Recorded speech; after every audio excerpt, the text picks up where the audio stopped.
व्रत का सबसे पहला नियम, एकादशी व्रत का सबसे पहला नियम है कि आप जिस दिन व्रत करो उसके एक दिन पहले भक्ति का संचार इस हृदय में कर लो। भक्ति का संचार इस हृदय में कर लीजिए। जिस दिन आप व्रत करो, जैसे एकादशी का व्रत कर रहे हो तो दशमी के दिन शाम का समय जब आवे, रात्रि जब होने लगे, शाम का समय आवे और रात्रि का आप जब भोजन ग्रहण करो तो उस भोजन में कोई ऐसा पदार्थ ग्रहण मत करिए जिस पदार्थ के कारण आपकी एकादशी बिगड़ जाए।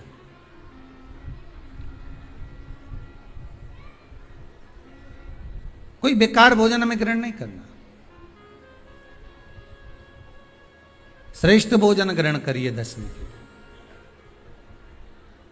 और एकादशी का दूसरा नियम बहुत ध्यान से सुनिएगा। जिस दिन आपकी एकादशी का व्रत हो उस दिन प्रयास करिएगा कि अपने हाथ से किसी भी वृक्ष की कोई पत्ती टूटे ना। अपने हाथ से किसी भी वृक्ष की, पौधे की, किसी भी वृक्ष की पत्ती अपने हाथ से ना टूटे।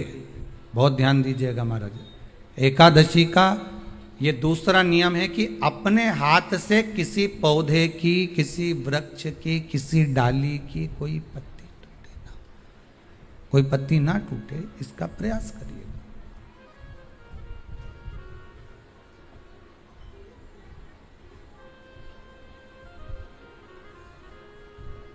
कितना सुंदर व्याख्यान कहा है, कितना सुंदर वर्णन है महाराज कि मात्र एकादशी का व्रत कर लेने पर, मात्र एकादशी का व्रत कर लेने पर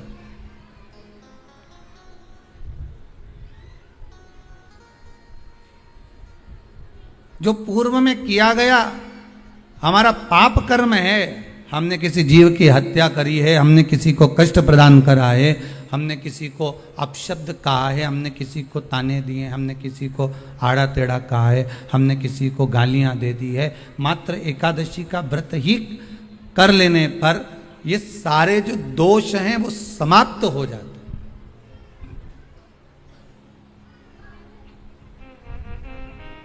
सारे दोष हमारे समाप्ति पर आ जाते हैं।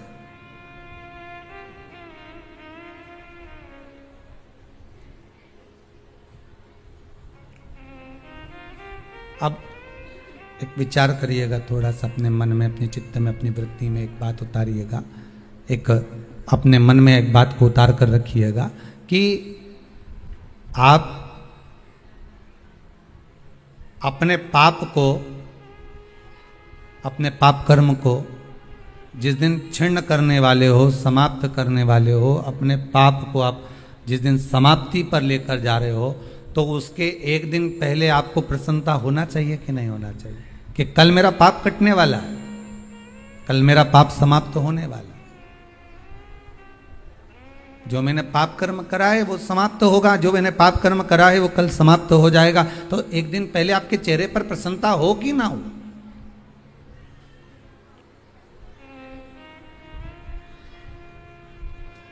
और चेहरे पर वो प्रसन्नता आपके आना चाहिए कि कल मेरा एकादशी का व्रत है, आज दशमी है, कल एकादशी का व्रत है, तो कल मेरी जब एकादशी का व्रत रहेगा तो मेरा ना जाने कितना कितना पाप, कितना असत्य, कितना झूठ, कितना प्रपंच वो समाप्त हो जाएगा। इसमें मुझे प्रसन्नता हो, इसमें मुझे आनंदता हो।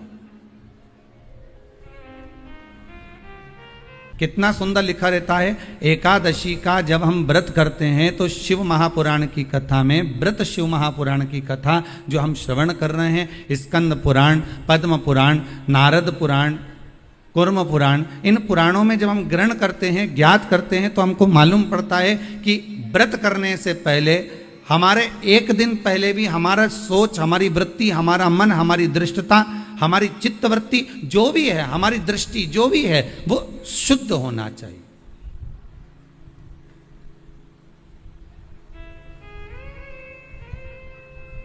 हमारा भाव शुद्ध हो, हमारा मन शुद्ध हो। हम दूसरे से आशा तो रखते हैं कि ये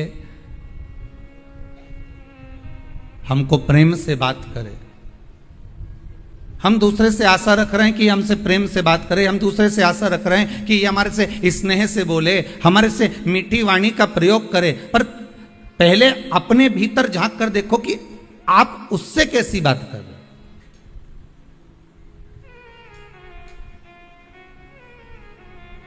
पहले भी कथा में कहा, आज फिर कहते हैं, प्रेम दोगे तो प्रेम मिलेगा। जो आपके पास में है वो आप लुटाना प्रारंभ कर दीजिए। आपके भीतर अगर अहंकार है तो आप अहंकार लुटाना प्रारंभ कर दीजिए। आपके भीतर अगर कपट है तो आप कपट लुटाना प्रारंभ कर दीजिए। सामने वाला स्वयं कपटी हो जाएगा। आपके भीतर अगर झूठ है, प्रपंच है, तो झूठ और प्रपंच लुटाना प्रारंभ कर दीजिए। सामने वाला अपने आप झूठ और प्रपंची हो जाएगा। आपके भीतर अगर विश्वास है तो आप विश्वास देना प्रारंभ कर दीजिए, विश्वास लुटाना प्रारंभ कर दीजिए, विश्वास देना प्रारंभ कर दीजिए। सामने वाला विश्वासवान हो जाएगा।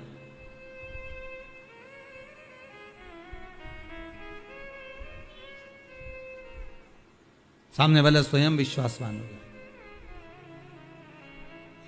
आपके भीतर अगर भजन है तो आप भजन देना प्रारंभ करो, सामने वाला खुद भजन गाने बैठ जाएगा। हमने कई माताओं को देखा है, जब तीज त्योहार आता है ना, तो एक माता भजन गाने बैठती है, ढोलक लेके जो पीटना चालू करे। मंजीरा बजाने वाली भी नहीं होना तो दूसरी आके बैठ जाती, मंजीरा उठा ले बजाने लगते। उसको बजाना भी नहीं आता, फिर भी वो आकर बैठ जाती। बैठे बैठे वो ताली बजाएगी, तीसरी फिर आ जाएगी, वो बैठे बैठे ताली बजाएगी, भजन गाएगी। एक गाने बैठी थी, देखते देखते 8, 10, 15, 20 इकट्ठी हो गई। अर्थात आपने भजन दिया है, आपने भजन दिया तो भजन मिल रहा है, आपने प्रेम दिया तो प्रेम मिल रहा है, आपने करुणा दी है तो करुणा मिल रही है, आपने वात्सल्यता दी है तो वात्सल्यता प्राप्त हो रही है। भगवान कृष्ण की माता जी का नाम यशोदा रानी, यश ददाती इति यशोदा, जो दूसरे को यश प्रदान करती है वही यशोदा है। अब आपने तो नाम रख लिया यशोदा और मालूम पड़े दूसरे को दे रही अपयश। यश तो कभी दिया ही नहीं। बहू ने भोजन बनाया, थोड़ी सी सब्जी बेकार बन गई तो तुरंत सास ने कह दिया, पति ने कहा आज तो भोजन अच्छा नहीं बना, इसमें दाल में नमक कम रह गया, मिर्ची ऐसी डल गई, तो तुरंत सास ने कह दिया मैंने नहीं बनाई है, बहू ने बनाई है। मतलब आपने अपयश बहू को दिया है तो एक दिन बहू भी तो अपयश आपको देगी। आप जो लुटा रहे हो, आप अगर कह देती कि दाल मैंने बनाई है और दाल बिगड़ गई होगी, अब शरीर से बनता नहीं है, पाँव में इतना दर्द रहता है ना, तो उसके कारण बस हो सकता है नमक कम डाला हो, ध्यान नहीं रहा हो, मेरी चित्तवृत्ति में नहीं गया हो, मिर्ची ज़्यादा डल गई हो, कुछ हो गया हो, सब सब्जी मेरे हाथ से बिगड़ गई। बहू ने बनाई थी, बिगाड़ी उसने थी, पर आपने उसको यश दे दिया और अपयश अपने माथे पर ले लिया। तो एक दिन बहू भी यही करेगी कि स्वयं यश प्रदान करेगी और अपयश अपने माथे पर लेगी। पर हमारी आदत ये रहती है कि अच्छा करा तो मैंने करा और बुरा करा तो वो बेहरू सिंह ने करा। हमने तो तुरंत कह दिया, अच्छा हम कर रहे हैं, बुरा वो कर रहा है। अब इसमें प्राप्ति कहां है?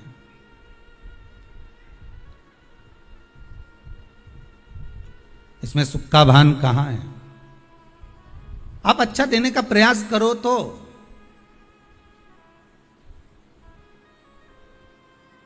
जो साड़ी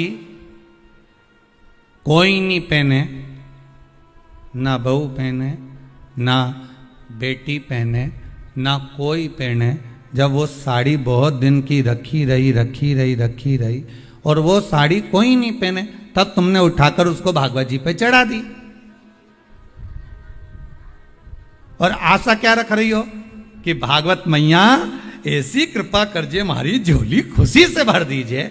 भागवत मैया सोचे बता कजन कहाँ की कितने साल पुरानी साड़ी इधर उधर से घूम फिर के तेरे पास आई और तूने मेरे को ला के चढ़ा दी, और आशा रख रही है कि भागवत मैया मेरी झोली खुशियों से भर दे। तो भागवत जी बोली कि मैंने तुझसे कहा था कि तुम मुझे साड़ी चढ़ा।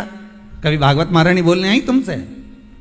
कभी भागवत महारानी ये कहने आई कि मेरे को साड़ी चढ़ा, कि मुझे आभूषण चढ़ा, कि मुझे रतन चढ़ा, कि मुझे माणिक चढ़ा, कि मुझे सोना चांदी चढ़ा। भागवत कभी नहीं कहने आई कि मुझे ये चढ़ाना। भागवत तो ये कहती है कि तुलसी का दल हो तो समर्पित कर दो, और वो भी नहीं है तो मेरे चरणों में आकर बैठ जाओ, नमन कर लो। जब आखिरी में कथा विराम होगी तो तुलसी का दल व्यास जी महाराज तुम्हारे हाथ में पकड़ा ही देगा। तो भागवत तो ये कहती है कि प्रेम का एक पत्ता भी दिया जाए, स्नेह का एक चावल भी दिया जाए तो भगवान स्वीकार कर लेता है। प्रेम और स्नेह से भगवान स्वीकृत करता है, प्रेम और स्नेह से भगवान बढ़ा लेता है। प्रेम स्नेह रिटर्न बढ़ा थोड़ा सा। प्रेम का अगर भाव हुआ, प्रेम अगर आपके पास में है तो आपको मिलेगा, और अगर प्रेम नहीं है तो मिलेगा। जो होगा आपके पास में वो दे दीजिए।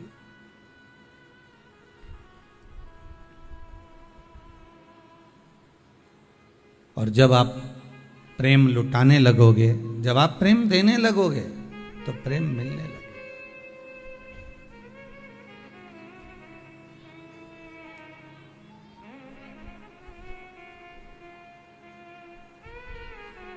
शिव बहुत सरल भाषा में समझ लीजिए, बहुत अच्छे से समझ लीजिए। शंकर भगवान ने अपनी जटा में गंगा जी को रखा, और सारे विश्व के उद्धार के लिए, संसार के उद्धार के लिए शंकर भगवान ने वो गंगा पृथ्वी पर भेज दी। अब शिव जी ने आपको क्या दिया है? जम के बोलो, क्या दिए? जटा में से गंगा। आप शंकर जी को क्या दे रहे हो? जो पानी भरकर ले गए हो, लोटा भरकर ले गए हो, भले आपने उसमें गंगा का जल नहीं मिलाया, पर आप लोटा भरकर, जल भरकर लेकर गए हो, शंकर को समर्पित करा, तो भाव तो आपका गंगा का ही है कि हम शिव जी को गंगा का जल समर्पित कर रहे हैं। भाव तो आपका वही है। आप भले ना दिए हो, पर भाव आपका वही है। शिव ने गंगा दी, आपने शंकर को गंगा दी। रामेश्वरम जाकर करा क्या आपने? केवल गंगा का जल ही तो समर्पित करा है शिव को। क्योंकि भोलेनाथ ने, विश्वनाथ ने, शंभू ने आपको प्रदान करा था, तो आपने उनको दिया है।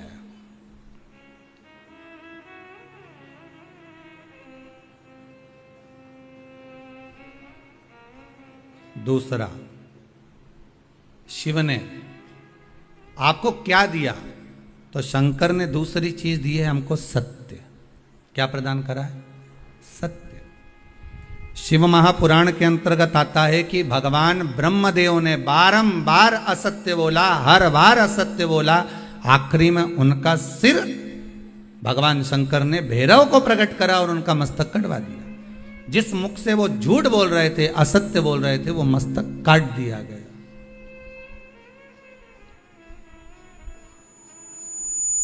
वो मस्तक काट दिया गया जिससे वो असत्य बोल रहे थे, जिससे वो झूठ बोल रहे थे।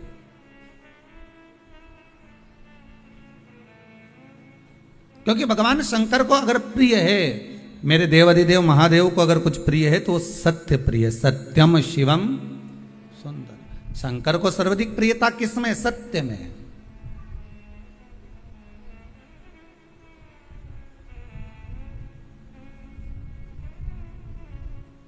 सतनाम कहो, भोलेनाथ कहो, भोलेनाथ कहो, भोलेनाथ कहो। सत्य में शिव है, और जहां शिव है वहां जीवन अपने आप सुंदर है। सत्य शिव ने दिया है। कब दिया? जब सती मैया राम जी की परीक्षा लेकर आई, और परीक्षा लेकर आने पर राम जी की परीक्षा लेकर जब भगवान शिव के पास पहुंची, और शंकर भगवान ने पूछ लिया, क्यों सती तुम नीचे गई थी मृत्युलोक में, तो मृत्युलोक में जाने के बाद अपने राम जी जो घूम रहे थे उनकी परीक्षा ली, पर सती ने असत्य बोल दिया कि मैंने कोई परीक्षा नहीं ली। शंकर भगवान ने ध्यान लगाकर देखा कि सती मैया सीता जी का रूप रख कर गई हैं और राघव जी की परीक्षा ले रही हैं। तब शंकर भगवान का हृदय निचोड़ गया, शंकर भगवान का हृदय कचोट गया। शिव जी के नेत्रों से अश्रु का एक बूंद नीचे की ओर गिर गया। सती मां ने, माता सती ने शंकर भगवान के उसी अश्रु को अपने हस्त कमल में लिया। नाथ, ये अश्रु आपका है। सती, आप इस अश्रु की हकदार नहीं हो।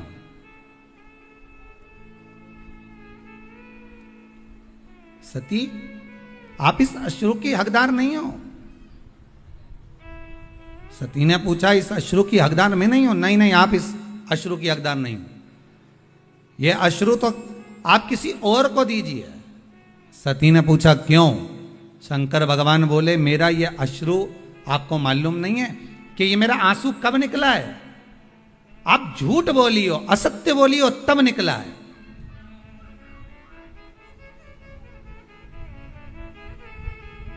आपने असत्य कहा है, आपने झूठ कहा है, इसलिए मेरा अश्रु निकला है। सामने वाला व्यक्ति जब झूठ बोलता है, असत्य बोलता है, तो उसके सामने जिससे वो असत्य बोल रहा है, जिससे वो झूठ बोल रहा है, और उसको ये मालूम है कि सत्य नहीं है ये, तो उसके नेत्र से जो अश्रु निकलता है वही सत्य है, वही सत्य। शिव के नेत्र से जो निकला है वो सत्य है। सती मैया से कहा, इस अश्रु को आप नहीं रख सकती क्योंकि आपके पास में नहीं रह सकता। आप झूठ बोल दियो, आप असत्य बोल दियो।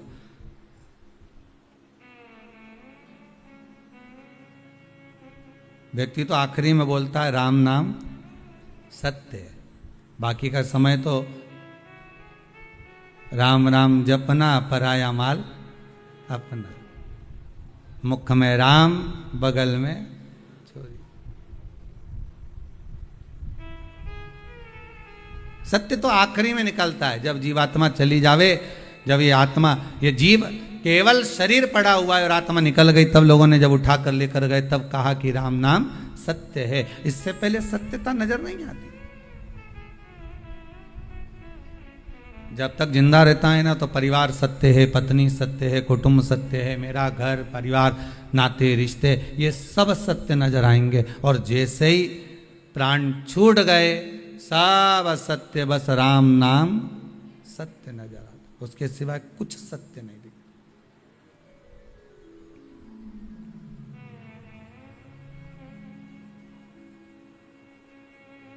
उसके सिवाय कोई सत्यता नहीं। लो सती, ए सती, ये आपके हस्त कमल में जो अश्रु रखा है ना, ये अश्रु आप पहचान नहीं पा सकती कि अश्रु में सत्यता है।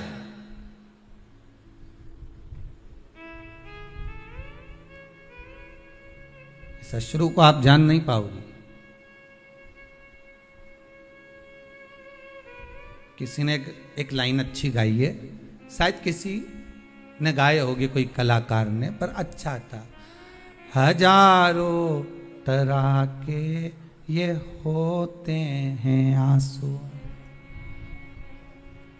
अगर दिल में गम हो तो रोते हैं आंसू, और खुशी में भी दामन भिगोते हैं आंसू। अब अश्रु भी हजार तरह के होते हैं। एक हो सकता है कि प्रसन्नता का भाव आ जाए, तब आपकी आंख में आंसू आ जाए, मेरे बेटे का जॉब लग गया, मेरा बेटा ठीक हो गया, आज मेरा पुत्र ठीक हो गया। आज कोई माता आई थी, कह रही थी, मेरा बेटा 5 साल से जो बीमार चल रहा था, बाबा की ऐसी कृपा हो गई, वो ठीक हो गया, वो श्रेष्ठ हो गया।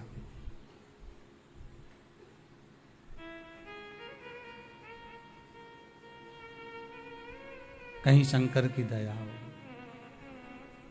प्रसन्नता में भी अश्रु आ जाते हैं।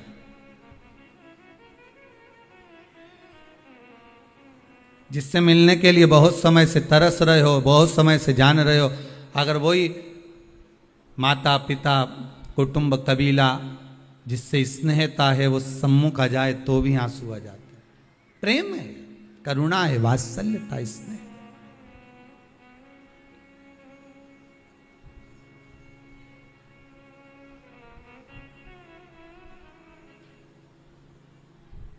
ये वात्सल्यता है, यही प्रेम है। सती अश्रु का मोल तुम नहीं जान सकोगे। अश्रु वापिस दे दीजिए हमको। सती मैया कहती है मैं अश्रु वापिस नहीं कर सकती आपको, पर यह सत्य का अश्रु है, और सत्य का अश्रु इतनी देर तक कोई धारण नहीं कर सकता। सियोर वाला महाराज भले गला चिल्ला चिल्ला के बोल दे कि आप सत्य बोलो सत्य बोलो सत्य बोलो, पर तुम कथा में 3 घंटा सत्य बोल लोगे, बाकी की जगह पर तुम 2-4 घंटा सत्य बोल लोगे, पर फिर जैसे ही मोबाइल हाथ में आया, कानों पे लगाया, फिर झूठ चालू। क्या कर रही हो? बस घर के लिए निकल गई, और मालूम पड़े बैठी तो यहीं थी, और असत्य निकलना प्रारंभ हो गया। फिर वो असत्य प्रारंभ हो गया। सत्य को प्रमाण नहीं चाहिए साहब, पर असत्य को प्रमाण चाहिए। जो झूठ बोलने वाला होता है ना, वो बार बार कहता है लाओ प्रमाण दो, लाओ प्रूफ दो, अभी दो, अभी मैं चले जाऊं, अभी मैं बता दूं, अभी मैं ये कर दूं, लाओ प्रूफ दो। असत्य को प्रमाण चाहिए, सत्य को प्रमाण की जरूरत नहीं पड़ती भाई। अभी मैं ये कर देता, सत्य को प्रमाण नहीं चाहिए। सत्य सत्य। सती ब्रह्मदेव ने असत्य बोला, भगवान शंकर ने तुरंत भैरव को प्रकट करा, और काल भैरव को प्रकट होकर कहा काट दो ब्रह्मा जी का सिर जिससे वो असत्य बोल रहे हैं, काटो इसका सिर। नख तोड़ा, ब्रह्मदेव का सिर कट गया, क्योंकि झूठ बोल रहे थे। असत्य से ब्रह्मा जी का सिर कट सकता है, तो झूठ बोलने से, असत्य बोलने से हमारा पुण्य कट नहीं सकता। पाप बढ़ेगा और पुण्य कटेगा, पुण्य भी तो समाप्त होता है।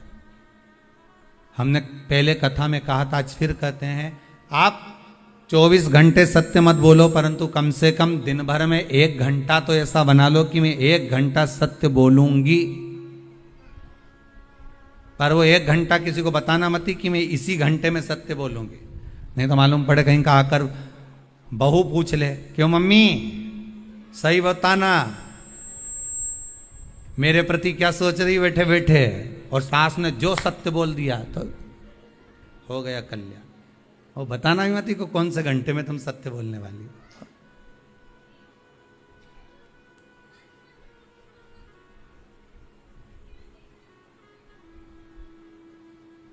जैसे गीता पढ़ने का विषय है, हृदय में उतारने का विषय। गीता, श्रीमद् भगवत गीता पढ़ो, हृदय में उतारो, अपने बच्चों को पढ़ाओ। क्यों? क्योंकि आज अगर आपके बच्चे गीता को पढ़ लेंगे तो आपके बच्चों को अदालत में खड़े होकर गीता पर हाथ नहीं रखना पड़ेगा। गीता पढ़ने का विषय है, गीता हृदय में उतारने का विषय है।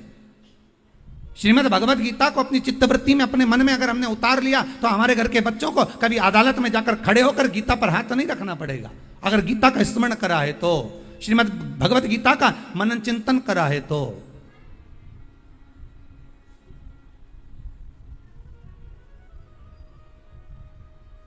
थोड़ा सा सत्य अपने जीवन में उतारो, तब जाकर जीवन का आनंद। सती लाओ, ये मेरा अश्रु मुझको दे दीजिए, ये सत्य से जो अश्रु निकला है, ये सत्य का अश्रु आप मुझे प्रदान कर दीजिए। नहीं नहीं नहीं स्वामी, मैं ये सत्य को अपने पास रखना चाहती हूं। शंकर भगवान ने कहा, सुनो सती, अगर सत्य अगर आपने अपने पास में रख लिया तो आपको सहन बहुत कुछ करना पड़ेगा। मैं सहन करने को तैयार हूं। अगर सत्य मेरे पास में रह रहा है तो मैं सहन भी कर लूंगी। और सती ने क्या सहन करा वो आप देख लो। सती जब पिता के यज्ञ में गई और वहां पहुंची, और पहुंचने के बाद माता सती ने जब जो देखा, देखने के बाद सती ने सत्य कहना प्रारंभ करा और सत्य सुनना प्रारंभ करा, तो सती को भस्म होना पड़ा। माता सती को भी भस्म होना।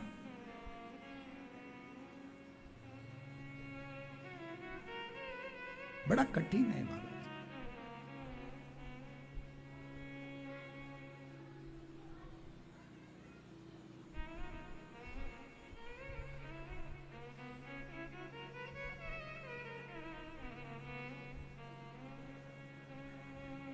सत्य को पहचान कर, सती मैया ने बारंबार शिव से कहा मैं सब सहन कर लूंगी सत्य को, आप मुझे दे दीजिए। शंकर भगवान ने अपना अश्रु, वो सत्य का अश्रु, सत्यता का अश्रु शंकर भगवान ने दे दिया सती माता।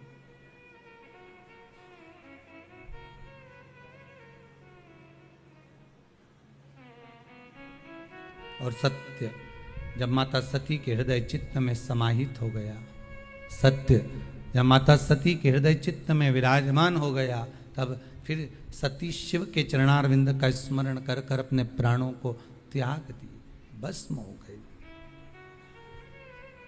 भस्म।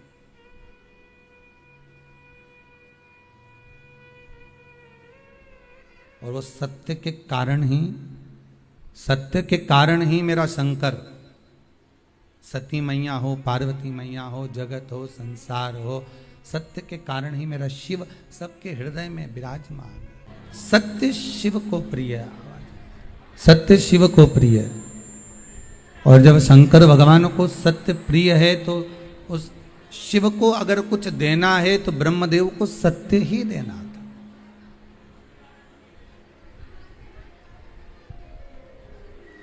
ब्रह्मा जी अगर देना चाहते तो सत्य दे देते, पर ब्रह्मदेव ने सत्य नहीं दिया। ब्रह्मा जी सत्य नहीं बोल पाए। और ब्रह्मा जी अगर सत्य प्रदान एक बार कर देते तो फिर असत्य ब्रह्मा जी को बोलना ही नहीं पड़ता। किस लिए बोलते थे?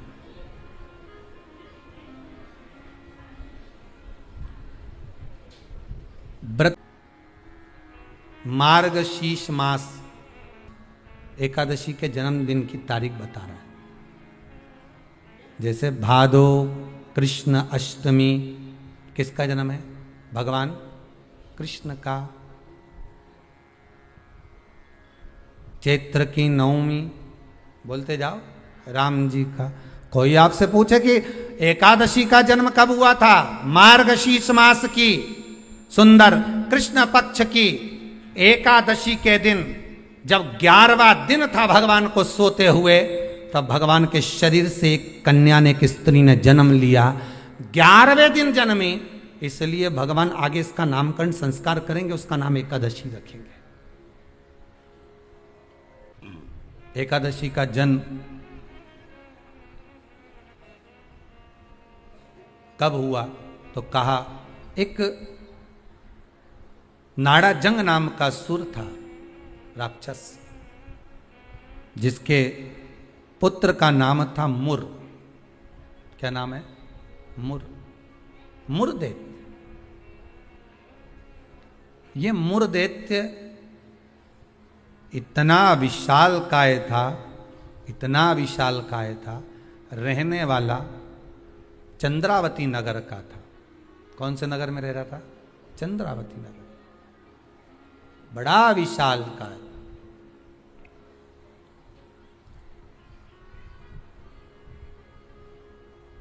इसमें बल इतना था, इतना बल था कि एक दिन मुरदैत्य ने तप साधना कर कर, दान पुण्य कर कर, स्मरण कर कर सारा पुण्य अपने खाते में रख लिया। आपको कल कथा में कहा था, उद्यापन करना मतलब उतने व्रत का पुण्य अपने खाते में जमा कर लेना, फिर वो समाप्त नहीं हो सकता। उस पर सील ठप्पा लग गया मतलब ये प्रॉपर्टी तुम्हारी हो गई।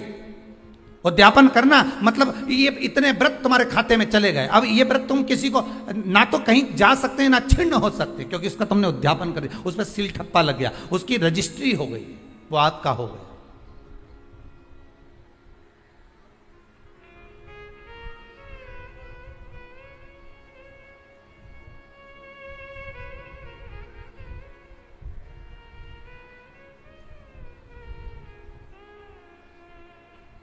अब मुरदैत्य बड़ा उपद्री था, बड़ा उपद्री, इतना उपद्री, पर साथ में वो दान भी बहुत करता था, साथ में वो पुण्य भी बहुत करता था, सत्कर्म बहुत करता था। पर ये सब कुछ करने के साथ में वो पाप भी बहुत करता था।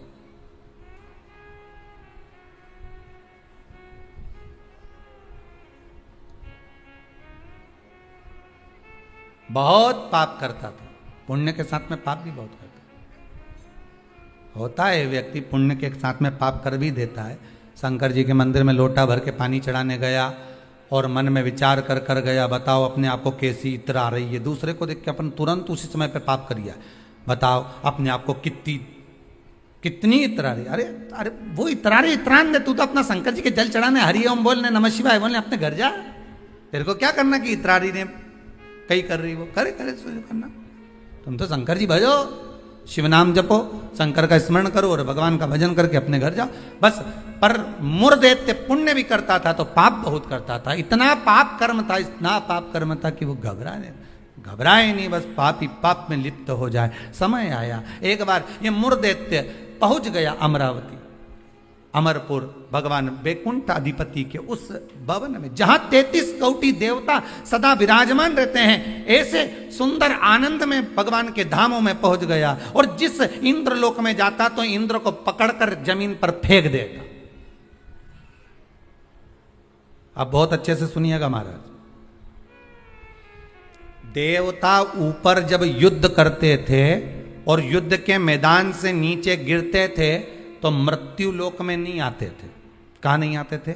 मृत्यु लोक में। पर मुरदैत्य इतना बलवान था कि देवताओं को जब पकड़कर फेंकता था तो किसी लोक में नहीं जाते थे, मृत्यु लोक में ही जाते थे। अब बल देखिए कितना प्रबल होगा। कोई लोक नहीं, ऊपर से फेंका तो डायरेक्ट नीचे।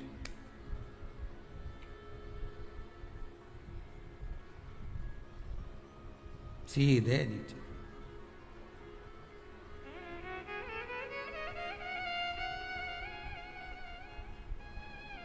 जितने लोक उतने देवता, और जितने लोक उतने देवता।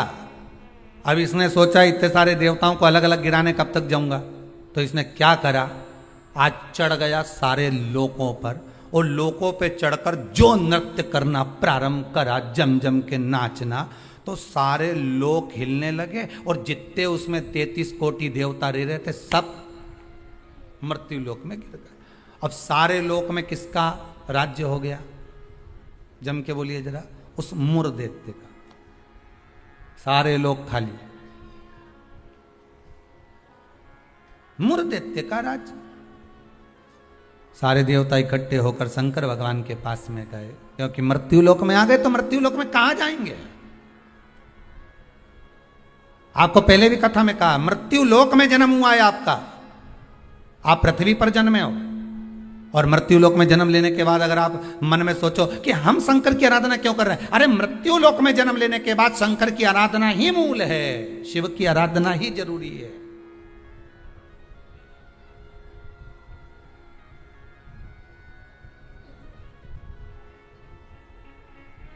कहां जाएं, किससे कहें? वैकुंठ लोक के अधिपति भगवान विष्णु, ब्रह्मलोक के अधिपति भगवान ब्रह्मा, इंद्र लोक के अधिपति इंद्र, यमलोक के अधिपति यम, मृत्यु लोक के अधिपति महादेव है, भगवान शिव है।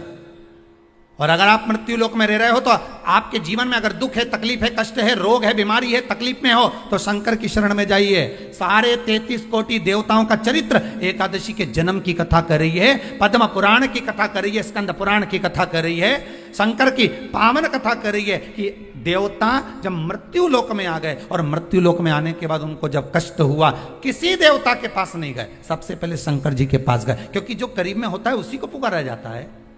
एक बहू पूना में रह रही है और एक बहू तुम्हारे साथ में रह रही है और तुम्हारा पेट दुखे या चक्कर आ रहे हैं तुमको, तो क्या पूना वाली को फोन लगा के बोलोगी बहुत चक्कर आ रहा है?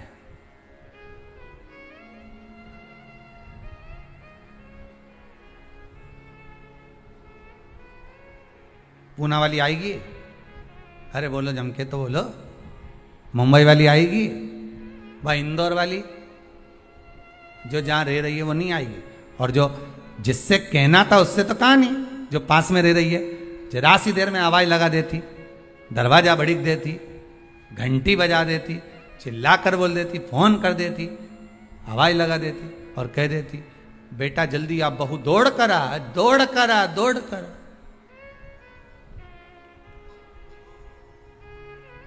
बोलो आती कि नहीं आती? कितना भी झगड़ा हो, कितनी भी लड़ाई हो गई हो, तो भी किसी को तकलीफ में है तो ऐसी कोई बहू नहीं होती जो दौड़ कर ना आए। तकलीफ में होगी, भले कितना भी झगड़ा कराओ, कितनी भी लड़ाई करियो, कितना भी विवाद हो, दौड़ के आ गए। और आई तुरंत, क्या हो गया मम्मी? बस मेरे को चक्कर आ रहा है। अब तुमने पूना वाली को बुलाया, इंदौर वाली के बुलाया, बड़नगर वाली के बुलाया, ने पीपरठौन वाली के बुलाया, ने नीमच वाली के बुलाया, सब क्या बुलाया तुमने, पर तुमने उसको नहीं बुलाया जो पास में थी।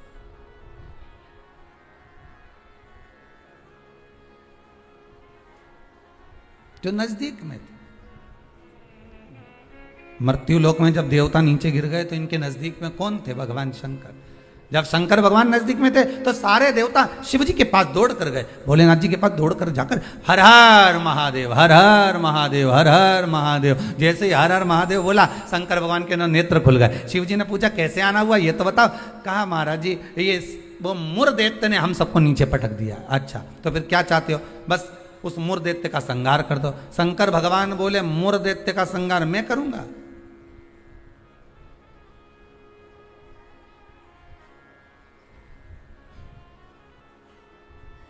मैं नहीं कर सकता। क्यों? उसका संहार भगवान विष्णु करेंगे। उनसे जब कहो जाकर, तो भगवान विष्णु तो हमारे, हम 33 कोटि देवता नीचे नजर आ रहे, पर भगवान विष्णु कहीं नजर नहीं आ रहे। हमको तो लग गया ऊपर से पटका होगा तो वो नीचे चले गए होंगे। भगवान नहीं दिख रहे हमको, हमें नजर नहीं आ रहे, हम कहां ढूंढे उनको? ये हमारी दृष्टि है। हमारी दृष्टि से भगवान को हम देखने का प्रयास करेंगे ना, भगवान नहीं मिल सकता। भगवान को पाने के लिए भीतर की दृष्टि चाहिए, आत्मा की दृष्टि, मन की दृष्टि चाहिए। हमारी दृष्टि पे तो चश्मा लगा होता है। हाँ, ब्लैक कलर का लगा है तो ब्लैक दिखेगा, नीला लगा है तो नीला, पीला लगा है तो पीला, हरा लगा है तो हरा। उसी तरह हमारी दृष्टि पर चश्मा लगा है, कामी होगा तो कामी दिखेगा, लोभी होगा तो लोभी दिखेगा। चोर को चोर नजर आता है, साहूकार को साहूकार नजर आता है, बेईमान को बेईमान नजर आता है, ईमानदार को ईमानदार नजर आता है, धर्मात्मा को धर्मात्मा नजर आता है, पुण्यात्मा को पुण्यात्मा नजर आता है। साहूकार को साहूकार दिखेगा, ईमानदार को ईमानदार दिखेगा, ढोंगी को ढोंगी नजर आएगा, पापी को पापी नजर आएगा, कपटी को कपटी नजर आएगा। आप जैसा चश्मा लगाए होगे, सामने वाला व्यक्ति वैसा नजर आएगा। आप अपनी आंखों का इलाज अच्छा करवाओ, सामने वाला व्यक्ति अपने आप ही अच्छा नजर आने लगेगा, अपने आप। हमारी सास तो हमेशा हमारा बुरा ही सोचती है। सास बुरा नहीं सोचती, चश्मा गड़बड़ हो गया। समझ गए? अरे बोलो तो, समझ गए ना? चश्मा गड़बड़ हो गया मतलब दृष्टि गड़बड़ हो गई। हमने देखा हमारी सास हमारा बुरा सोचती है, मतलब बुरे हम हैं, हम सोच रहे हैं बुरे। अगर अच्छा सोचते तो कह देते हाँ है तो सास ना, इन्होंने मेरे पति को जन्म दिया है, और मेरे पति को जन्म दिया। जब पति इतना प्रेम से मेरे से व्यवहार करे तो सास क्यों व्यवहार खराब करेगी? अरे बोलो तो, करेगी। जब पति तेरे लिए जेब में भर के गजक लाए,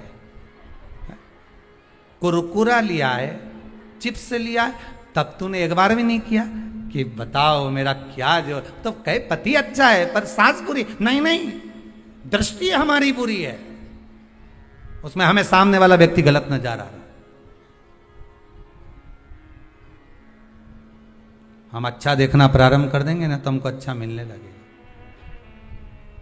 बुरा जो देखन में चला और बुरा न मिलिया कोई। कौन मिला फिर बुरा? मन।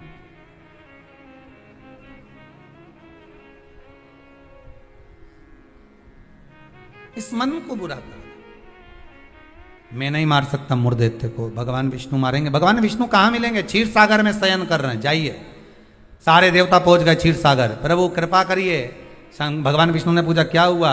वो मुर दैत्य ने आक्रमण कर रखा है, सबको उठा उठा के पटक दिया, एक भी नहीं बचा, सारे लोग खाली पड़े। अच्छा फिर मां कौन बैठा? तो क्या मुर दैत्य बैठा अकेला? हाँ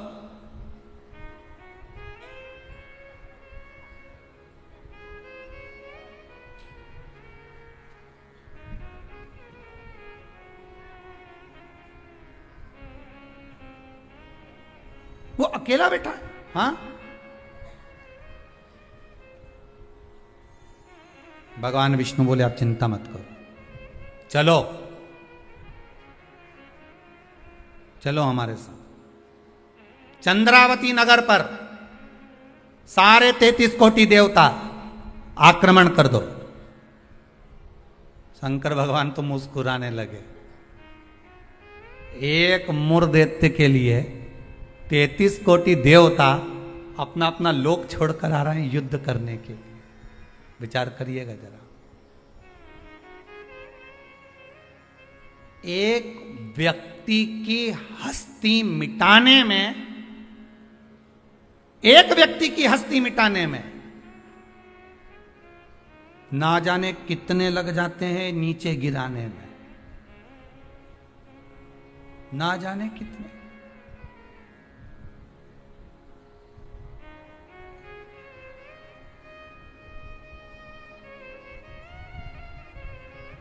जब व्यक्ति मर जाता है तो दुनिया के लोग रोते हैं, बेचारा मर गया।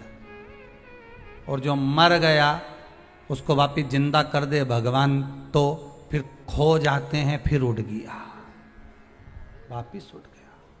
फिर ना जाने कितना मेहनत करेगा, कितना कमाएगा, ना जाने कितनी बिल्डिंग बना लेगा, ना जाने कितना धन जोड़ लेगा, खो गए। मरा तो रो गए। संसार का नियम है।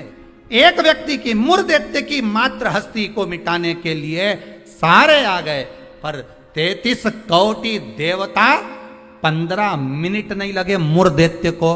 15 मिनट में मुर दैत्य ने सारे देवताओं को हिला दिया, भाग गए। सारे 33 कोटि देवता भाग गए। तब भगवान विष्णु अकेले युद्ध के मैदान में थे, अकेले युद्ध के मैदान। और अकेले भगवान विष्णु जब युद्ध के मैदान में युद्ध प्रारंभ करा, भगवान ने उठाया सुदर्शन चक्र और भगवान ने उठाकर सुदर्शन चक्र को फेंका। मुर दैत्य के जितने जितने असुर थे, जितने राक्षस थे, सबका संहार करने के लिए फेंका। फेंक तो दिया, सारे जितने असुर थे वो मर भी गए, पर मुर दैत्य इतना प्रबल था कि उसने एक फूंक मारी, सबको जीवित कर दिया। भगवान विष्णु आश्चर्य में पड़ गए, गजब गजब। ये एकादशी के जन्म की कथा है।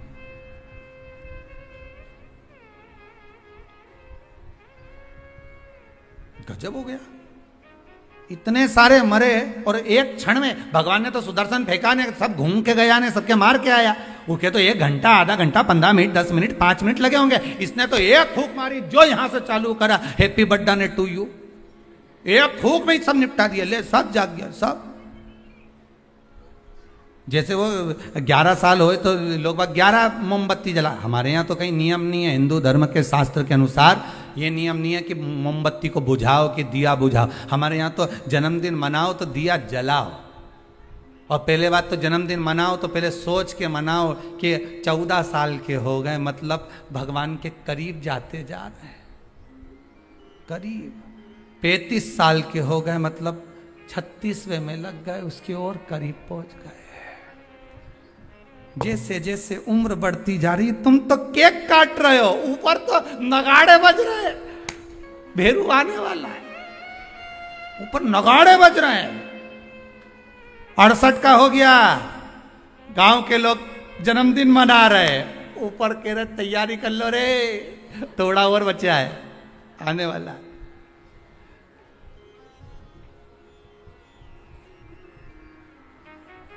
कई लोग पूछते हैं तो गुरुजी क्या हम जन्मदिन नहीं मनाए? हमने कहा मनाओ, तो आप तो ऐसा बोलते हो। हमने कहा जन्मदिन मनाना मतलब हम तो समझ जाते हैं कि ये जन्मदिन इसलिए मना रहे हो क्योंकि तुम्हें खुशी है भगवान के पास जाने की, इसलिए मना रहे हो कि अब हम भगवान की ओर करीब हो गए, हम और करीब हो गए, हम और करीब हो गए। अरे जन्मदिन आता जाए तो विचार करते जाओ कितने साल निकल गए। ना राम नाम लीनो ओ तूने भरी जवानी में, तो डूब के मर जा रे चुल्लू भर पानी में। अरे काय जन्मदिन मनाओ तो विचार करिए कि हमारा जन्मदिन हम क्यों मना रहे हैं, किस लिए मना रहे हैं, कहां जा रहा है, हमारा समय निकले चले जा रहा है। ना राम गाय ना कृष्ण गाय ना शंकर का स्मरण करा, यूं ही गवा दिया। और बच्चा कुचा था तो जन्मदिन आदि रात को मेन रोड पे गाड़ी को खड़ा करके बोनट पे केक रख के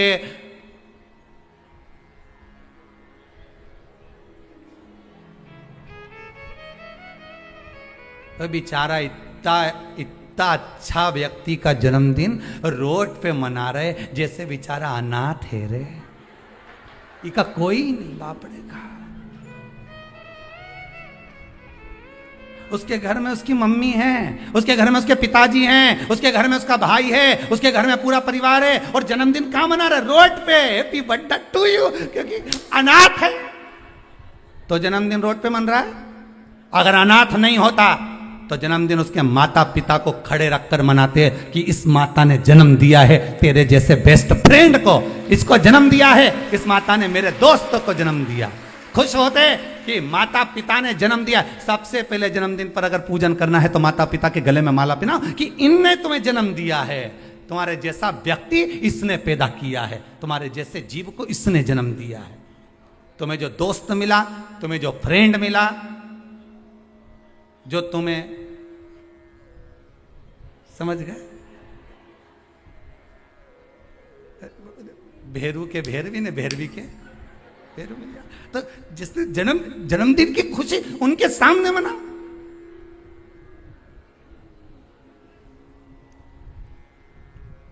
चले गए रोड पे, गाड़ी खड़ी कर ली, केक काट लिया, आधी रात को बम फटाका फोड़ लिया, बस।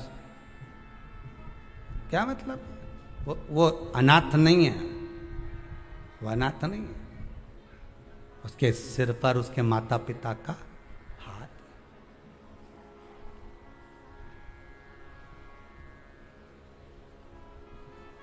ने एक फूंक मारी केक की, सारी मोमबत्ती बुझा दी। और इस मुर्देते ने एक फूंक मारी ने जितना गिरा पड़ा था नहीं सबके जगा दिया एक ही में।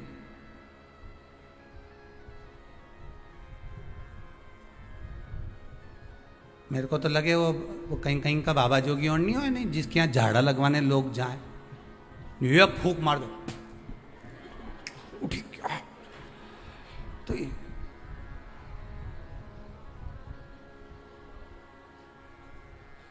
देखा, एक फूंक में उठ गया। तो जो उठा उससे पूछा कितना समय से बीमार पड़ा था ने, महाराज जी ने एक फूंक मारी ने उठ गया। वो बोला फूंक से उठा नहीं हूं, महाराज जी के मुंडा में ऐसी बदबू आई थी, एक बार में उठ गया। इसलिए भगा, ये दूसरी मार देगा फूंक तो निपटी जाऊंगा, तो मैं जाऊं। और कह गया महाराज जी के कान में, कहीं पायरिया की कहीं बीमारी में मरी तो नहीं है मुंडा में, फूंक में छूट।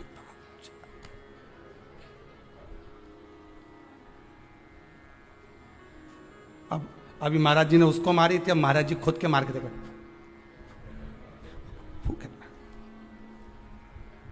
मुर्देते ने जो फूंक मारी ने सब पड़िया ने सब उठी गया एक साथ, सारा की सारा उठ के बैठ गया।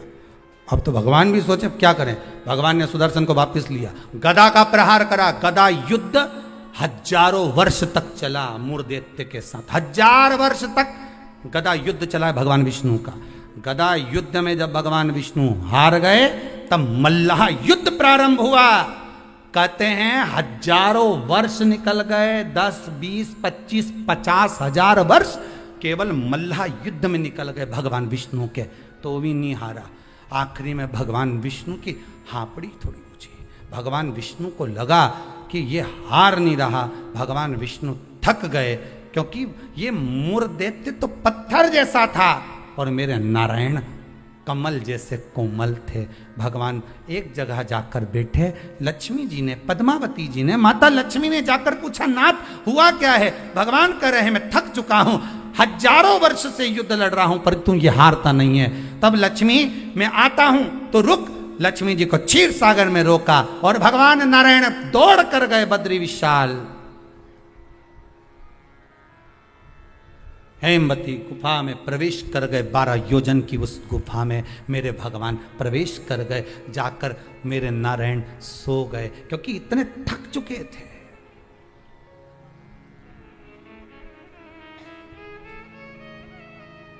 इतने थक गए थे। और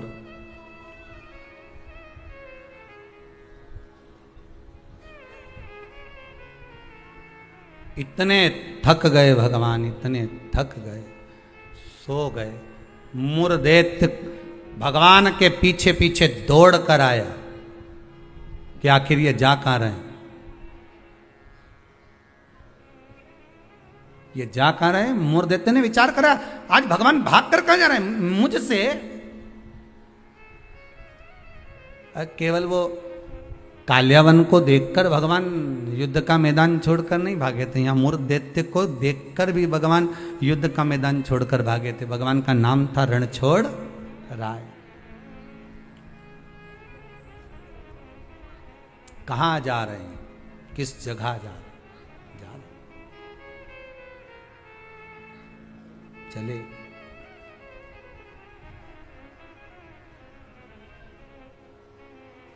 गुफा में मूरदैत्य ढूंढते ढूंढते उस हेमवती गुफा के अंदर प्रवेश करने लगा।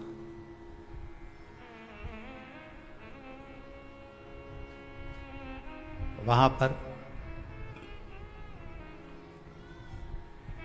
हेमवती गुफा में जैसे ही प्रवेश करा, उस समय पर पाप पुरुष,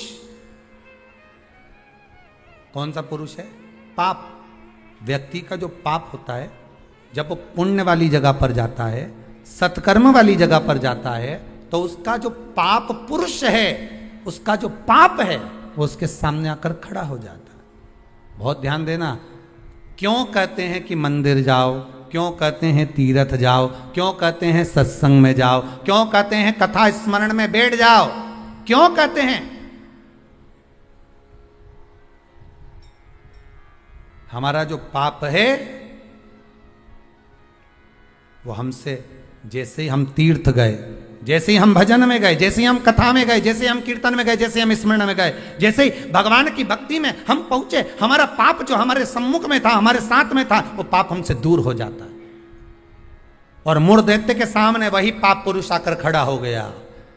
अंदर प्रवेश कर रहे थे मूरदैत्य, पाप पुरुष ने रोक दिया। कहां जा रहे हो तुम? तुम्हें मालूम नहीं तुम कहां प्रवेश कर रहे हो? तुम्हें ज्ञात नहीं है क्या? ज्ञात है। मैं भगवान विष्णु को ढूंढने जा रहा हूं, उनके साथ मेरा युद्ध हो रहा था। अच्छा, मैं भगवान विष्णु को ढूंढने जा रहा हूं क्योंकि उनके साथ मेरा युद्ध हो रहा था। पाप पुरुष ने रोक दिया, अंदर नहीं जा सकते क्योंकि अंदर पुण्य है, आप रुको वहीं पर। रोक दिया। जब मूरदैत्य ने पाप पुरुष को हटाया और अंदर प्रवेश करने लगा, 11 दिन तक, एकादशी दिन तक, 11 दिन तक पाप पुरुष और मूरदैत्य दोनों की बात संवाद हुई है। पाप सामने है, मूरदैत्य प्रवेश कर रहा है, बीच में पाप अड़ा पड़ा है। और वहीं बस उस 11 दिन में क्या हुआ कि 11 दिन में भगवान विष्णु के शरीर से एक स्त्री ने जन्म ले लिया। एक कन्या ने, एक स्त्री ने, एक नारी प्रकट हो गई। नारी प्रकट हो गई। आप पुरुष ने देखा कि कोई कन्या आ रही, बड़ी सुंदर है, बड़ी सरल, बड़ी अच्छी दिख रही है। और पाप पुरुष ने देखा इतनी सुंदर कन्या, इतना सुंदर उसका स्वरूप,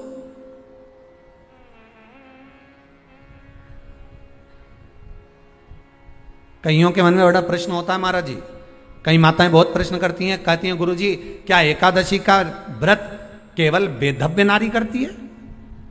क्या एकादशी का व्रत केवल संत करते हैं, साधु करते हैं? नहीं नहीं, एकादशी का व्रत तो जन्म लिया बच्चे से लेकर मृत्यु के घाट पर पड़ा हुआ व्यक्ति भी एकादशी का व्रत कर सकता है।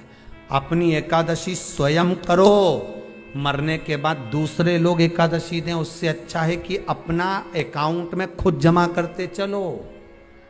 तो बुरे वक्त में थोड़ा बहुत कहीं ना कहीं अपने का यमदूत आ गया, यमराज आ गया और उसने कहा लाओ एकादशी दो, अब तुम तो इंतजार में बैठी कि अभी बारवा तो हम दो, तो क्या बारवा के कहीं करेगी? तो क्या बारवा के हमारा छोरा उन्हें एकादशी देगा? तुम खड़े रहो। अब वो 10 दिन तक तो इंतजार करा। गरुड़ पुराण में लिखा है जीवात्मा के जब प्राण छूटते हैं, किसी के प्राण छूटे, प्राण छूटने के 10 दिन तक जीवात्मा घर की अटारी पर रहती है। अब 10 दिन के बाद तो जाएगी।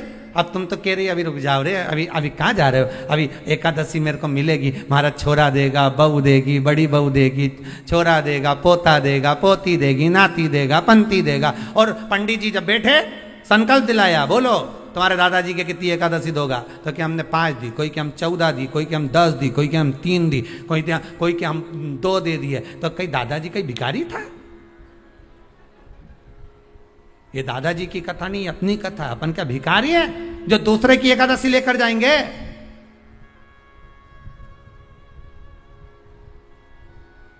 अपन अपनी एकादशी खुद करो, स्वयं एकादशी करो, फिर कहूंगा भले बकरी जैसे चरो, पर एकादशी स्वयं अपने लिए एकादशी करो। जिस समय पर जाएं तो इंतजार नहीं करना पड़े कि रुक जाए, बारवा तो होने दे, अभी एकादशी पंडित जी संकल्प छुड़ाएगा ना जब मिले। नहीं नहीं, हम तो अब भी ले के जा, तो क्या ले चल, मैंने तो खूब करी, पूरा साल की एकादशी करी, तुझे कहीं मालूम रही है हमारा? चल चल मुझे ले चल। पाप पुरुष एकादशी को देखा, भाग गए। कितना सुंदर व्याख्यान वर्णन है, जरा ध्यान दीजिएगा कि मात्र एकादशी का दर्शन ही पाप पुरुष ने करा और वो भी भाग गया। घर में अगर कोई एक व्यक्ति एकादशी का व्रत करता है तो उसके घर में पाप प्रवेश नहीं करता। ये देखिए कितना सुंदर व्याख्यान। पाप पुरुष भागा। मुरदैत्य सामने खड़ा था, जैसे ही सुंदर स्त्री को देखा मुरदैत्य ने हाथ आगे बढ़ाया, इतने में एकादशी माता ने तुरंत जो हाथ का धक्का दिया कि मुरदैत्य ने जैसे देवताओं को नीचे पटका था वैसे ही मुरदैत्य भी भूमि पर गिर पड़ा। बहुत ध्यान देना, अगर आप किसी को नीचे गिरा रहे हो तो अपनी भी तैयारी पूरी कर कर रखना कि तुम भी कहीं ना कहीं नीचे गिरोगे, आज नहीं तो कल। आप किसी के लिए खड्डा खोद रहे हो, तैयारी रख कर रखना, एक दिन आपके लिए भी तैयारी होता है। घर में एक बूढ़े पिताजी रहते थे, तो पत्नी ने कहा तुम्हारे पिताजी बहुत खांसते हैं, बच्चों को पढ़ने में तकलीफ होती है, एक काम करो इनको माली के कमरे में ठहरा दो, चौकीदार वाले, चौकीदार के कमरे में पिताजी को। हाँ, फिर रोटी वोटी भोजन वोजन क्या करेंगे, मैं यहाँ से सब भेज दूंगी, तुम चिंता मत करो। पिताजी को चौकीदार के कमरे में ठहराओ, एक घंटी लगा दो, पिताजी घंटी बजाएंगे, मैं यहाँ से सामान भेज दूंगी। ठीक है। पिताजी से बेटे ने कहा पापा बाबूजी आप पीछे के कमरे में ठहर जाओगे क्या चौकीदार वाले? हाँ बेटा, मुझे तो सोना है, कहीं पर भी सो जाऊं, उसमें क्या दिक्कत। हाथ जोड़ के पिताजी आपसे हाथ जोड़ता हूं, आप इस मकान में अंदर कभी मत आना, आप बाहर रहो। ठीक है बेटा, अगर आप बोल रहे हो तो मुझे कोई दिक्कत नहीं है। ठीक है, एक घंटी लगा देता हूं, बजा देना, पानी ले आएगी बहू, भोजन ले आएगी, नाश्ता ले आएगी, चाय ले आएगी। ठीक,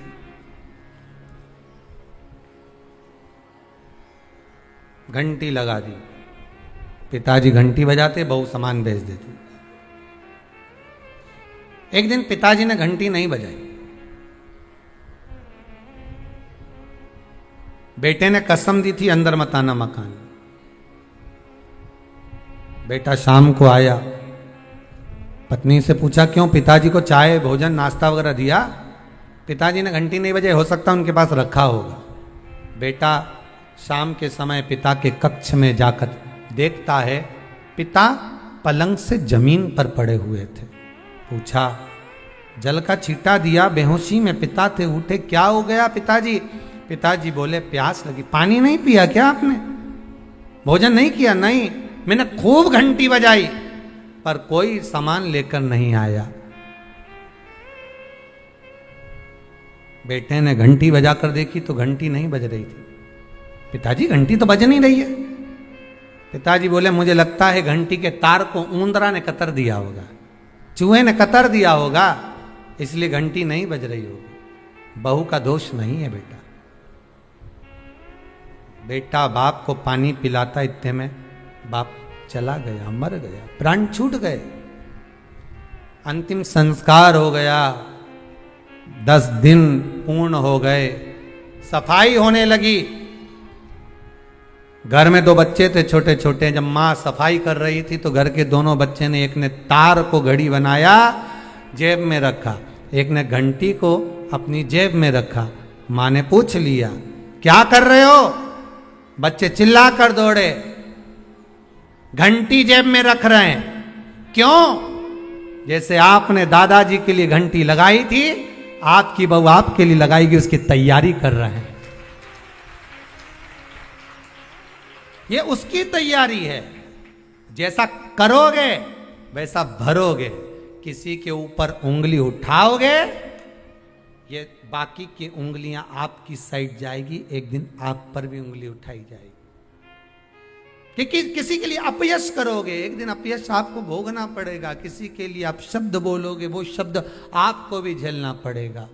किसी के लिए बुरा करोगे, बुरा आपको भी झेलना पड़ेगा। मत बुरे कर्म कर बंदे, वरना पछताएगा। भगवान की आंखों से तू बच नहीं पाएगा, तू बच नहीं पाएगा। कब तक बचोगे? किसी कपटी के साथ कपट करोगे ना, चल जाएगा, पर किसी भोले के साथ, सीधे के साथ, जिसने आपके साथ पूर्ण विश्वास करा, उसके साथ अगर कपट कर गए तो जिंदगी नरक जैसी जाएगी, नरक से भी। भोला है कोई घर में, आपके परिवार में कोई सीधा है, भोला है, बहुत सरल है, किसी के बीच में नहीं बोलता, उसके साथ अगर आप कपट करोगे तो आपको रोना तो बहुत पड़ेगा साहब, बिलकना तो पड़ेगा बहुत। अब एकादशी ने धक्का दिया, नीचे गिर गया। कहते हैं 1 वर्ष लग गया था उस मूर दैत्य को उठने में, जो धक्का एकादशी ने मारा था। कई एकादशी ऐसी रे, एक धक्का जो मारे नहीं तो अच्छा निपटी जाए। पाप कपट छल बेईमानी प्रपंच, ये तो उठे ही नहीं दादा एकादशी के दिन। ये सब दुबक के बैठ जाए, आज एकादशी है, अपने बोलना ही नहीं। ऐसे हर एकादशी पे एकादशी आ जाए तो तुम काय बोले उससे?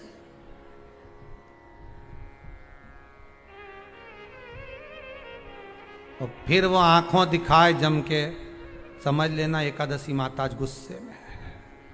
तो क्यों बोलने जाओ तुम उसको? जो धक्का दिया उठा ही नहीं, उठा फिर आया झगड़ा करने के लिए। एकादशी ने जो पछाड़ा, कहते हैं सिर के इतने टुकड़े हो गए थे कि बीनना भी मुश्किल थे मुर्दैत्य के। प्राण छूट गए। पाप पुरुष सामने आकर खड़ा हो गया। फिर आया। एकादशी ने तो केवल अपने केश का एक भाग हवा में उड़ाया, इतने में तो पाप पुरुष भागा, भगवान के पास जाकर उठाया। उठो उठो प्रभु, बहुत देर सो लिए, उठ जाओ जरा जल्दी उठ जाओ। भगवान बोले तू कौन है? मैं पाप पुरुष, पाप हूं मैं, तो तूने मुझे क्यों जगाया? ये एकादशी तो मुझे परेशान करके रखी है। घर घर में लोग एकादशी करे और मुझे प्रवेश नहीं करने दे। अब तुम बताओ क्या करूं? भगवान ने कहा चिंता मत कर, अन्न के अंदर जाकर बैठ जा। एकादशी के दिन जो अन्न खाएगा बस पाप पुरुष उसी में प्रवेश कर जाएगा। पाप पुरुष उसी में प्रवेश करेगा। तू अन्न के अंदर जाकर बैठ जा, ठीक है? मैं अन्न के अंदर जा।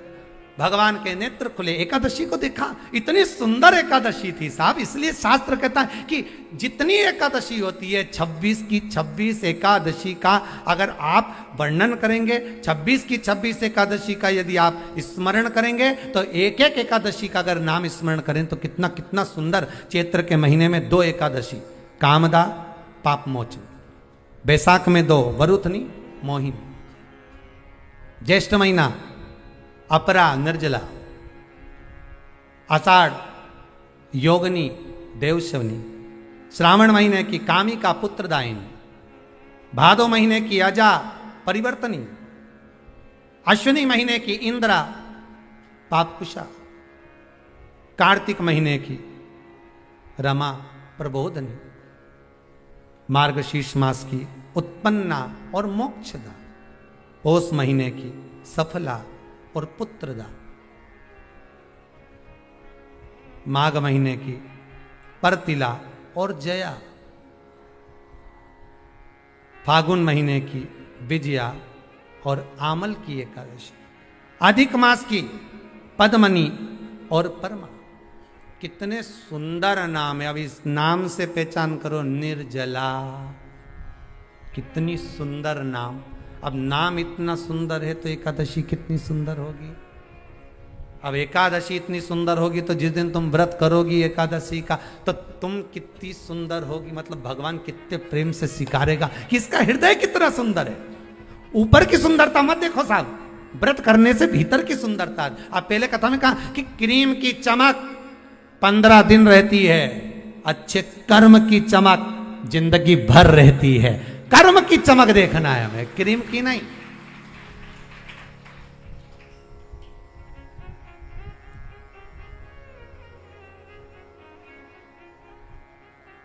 ये क्रीम वालों पे तो केस लगा देना चाहिए कि हम इतने काले थे अभी तक गोरे नहीं हुए। 50,000 रुपए की पूरी क्रीम पोत ली, जैसे कि जैसे ही है।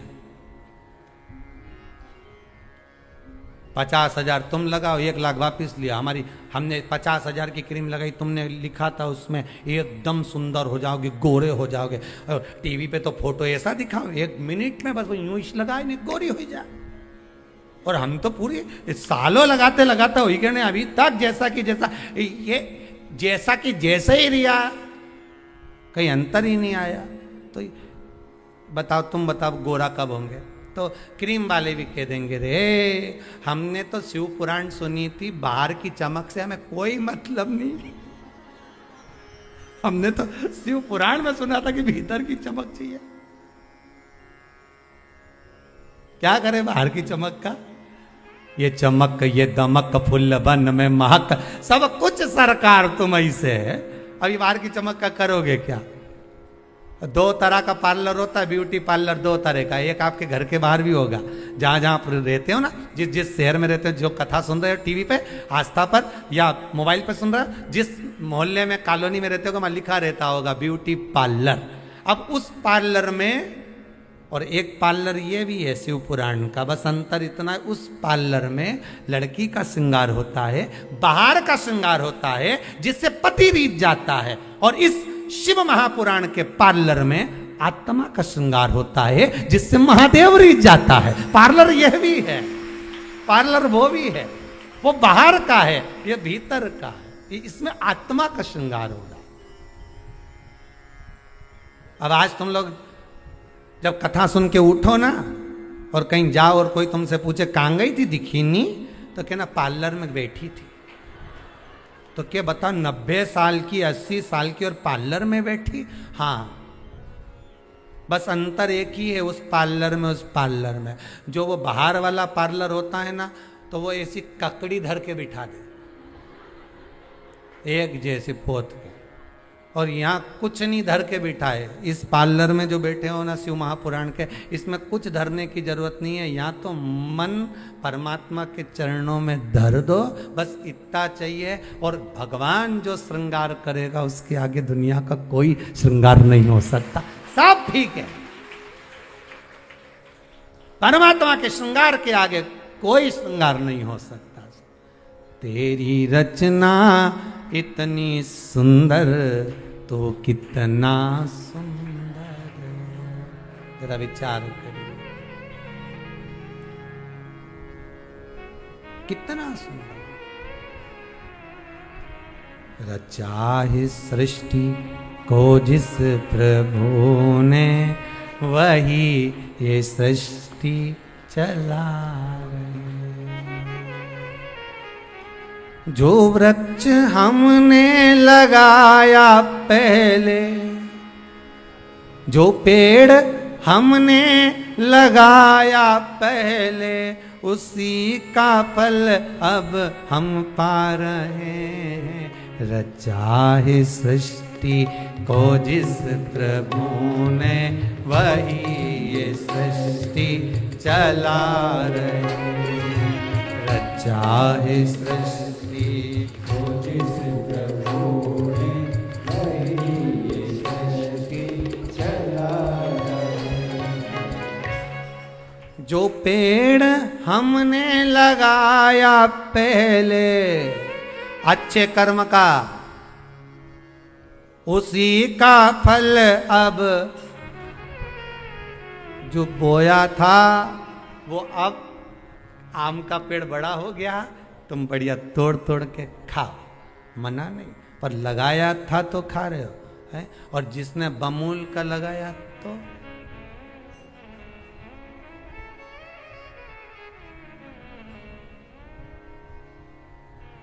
जो पेड़ हमने लगाया पहले और कांटा चुभ गया, उसी का फल अब हम पा रहे हैं। रचा है सृष्टि को जिस प्रभु ने, वही है सृष्टि चला। ये उसी का कितना लेवल मिलाता है, देखो तो सही। लोग कह रहे थे जनसंख्या बढ़ गई, जनसंख्या बढ़ गई। भगवान ने कहा चिंता मत करो, 2 लेयर में सब बराबर, काहे का टेंशन लेते हो। और अभी तो तीसरी की तैयारी चल रही है, तुम्हारा क्या विचार है रे? जितने कथा सुन रहे हो टीवी पर, विचार है आएगी? क्यों नहीं आएगी? क्योंकि शंकर जी की कथा लगातार चल रही है, नॉन स्टॉप, तो वो भी रुकी हुई है। भगवान भी इंतजार में बैठा है। वो उसके यहाँ का लेवल का मत देखो, वो तो कुछ भी कर सकता है। उसकी तो कंपनियां ऐसी जोरदार है, 2 मिनट में साफ, उसका कोई भरोसा नहीं दादा वो। और चिंता मत करना बिल्कुल भी, अगर कहीं तकलीफ आ भी जाए नहीं तो कह देना तो मुझे जाने नहीं है कहीं। शिव पुराण सुनी है पूरी 1 साल की, एक नहीं छोड़ी। महाराज बापड़ा बाज बाज के थकी गया, पर मेरा कान नहीं थकिया। पलंग पे सोच सोच एक नहीं छोड़ी हो। ए यमराज से कहते ना हमारे पल्ले तो पड़ना मत ही, बिल्कुल। बगल में रही नहीं बिमला भाई, वो एक दिन की नहीं सुनी, मारी बत्तल की उकेले जा, मारे छोड़ी जा। यमराज से भी कहते ना नीट जाऊं जा। कथा सुनी मैंने, कहा जाऊंगे?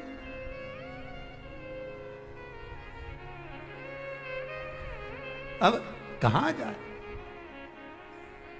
जो पछाड़ा, एकादशी ने जो पछाड़ा और मुर दैत्य मरा, मुर दैत्य तो मर गया, समाप्त तो हो गया। वो जो 11वें दिन जन्मी थी, उसने हाथ जोड़कर निवेदन करा नारायण से। नारायण ने पूछा तुम कौन हो, इतनी सुंदर हो तुम, इतनी सुंदर कौन हो तुम? आखिर कौन हो तुम इतनी सुंदर, कौन हो? कहा महाराज भगवान विष्णु से कह रही है, मैं आपके शरीर से प्रकट हुई हूं। 11 दिन तक आप विश्राम करें, आपका हृदय, आपका चित्त, आपकी वृत्ति से मैं प्रकट हूं। भगवान ने कहा तू 11वें दिन जन्मी है, मैं तुझे एकादशी नाम देता हूं। मांग तुझे क्या चाहिए, मांग ले तुझे क्या चाहिए, क्योंकि तूने मुर दैत्य को मारा है जो कोई देवता नहीं मार पाए। बोल तुझे क्या। सारे देवता जहां हार गए थे वहां तू प्रकट होकर तूने संहार किया। मांग तुझे क्या चाहिए। एकादशी ने भगवान विष्णु से कहा, नाथ प्रभु वर दे दो, मृत्यु लोक में जो मनुष्य मेरा व्रत करेगा, चाहे जलचर, थलचर, वायुचर या सांसारिक मनुष्य, मेरा अगर एकादशी का व्रत करेगा, प्रभु उसके यहाँ धन धान्य वैभव सुख संपदा बढ़ेगी और उस जीवात्मा को नरक नहीं भोगना पड़ेगा, सीधे बैकुंठ का उसको वास मिलेगा।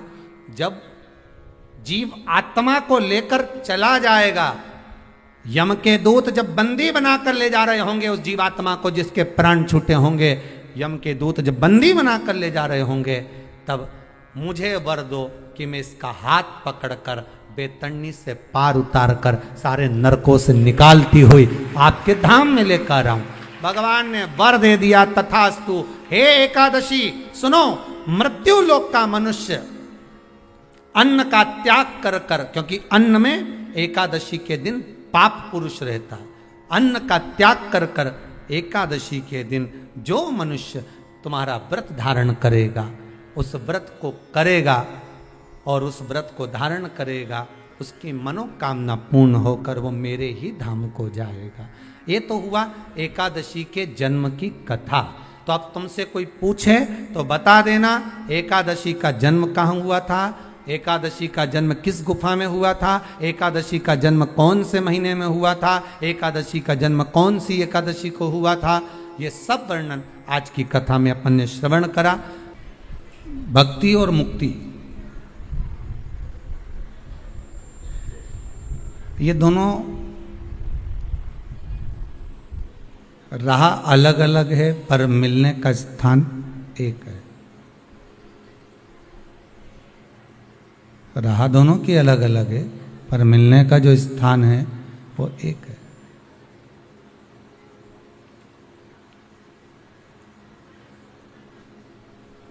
यदि मुक्ति को पाना है हमको और मुक्ति यदि हमको प्राप्त करना है तो भक्ति के पथ पर जब हम चलेंगे, भक्ति के पथ पर जब हम अग्रण्य बढ़ेंगे, तब मुक्ति का पथ तो स्वयं सुलभ हो जाएगा, स्वयं सम्मुख में आ ही जाएगा। दुनिया के लोग मुक्ति पाने के लिए भक्ति का मार्ग नहीं पकड़ते,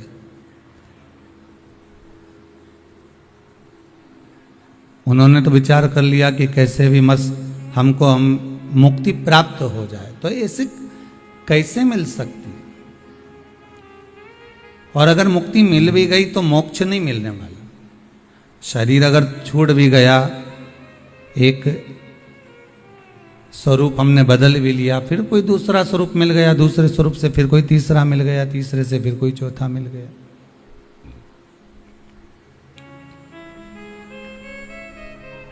कपड़े पे कपड़ा हम बदलते भी चले गए, 84 लाख योनियां हम काटते भी चले गए, पर उसका कोई रिजल्ट अगर हाथ में आए तो बात दूसरी।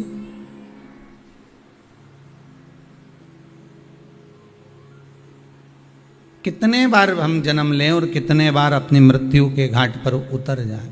पुनरपि जन्म पुनरपि मरणम।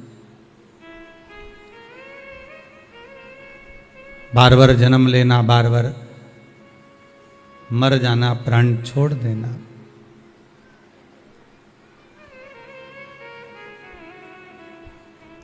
अगर संसार सागर में हम जन्म ले लिए हैं तो भगवान से प्रार्थना करना कि अब कुछ ऐसी कृपा हो जाए कि अब की जो जन्म मिला है, इस जन्म को पाने के बाद फिर हमें जन्म नहीं लेना पड़े, वापिस हम कोई जन्म ना लें।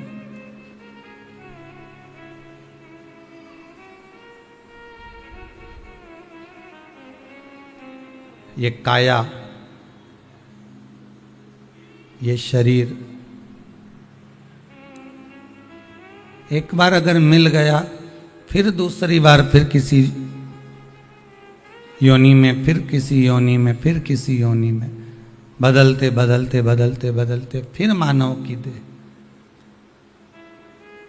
और मानव की देह अगर मिल भी गई, वहां तक पहुंच भी गए, हम नजदीक तक पहुंच भी गए, तो फिर हम उससे फिर वंचित रह गए भगवान की भक्ति से। हम भगवान की भक्ति से फिर वंचित रह गए।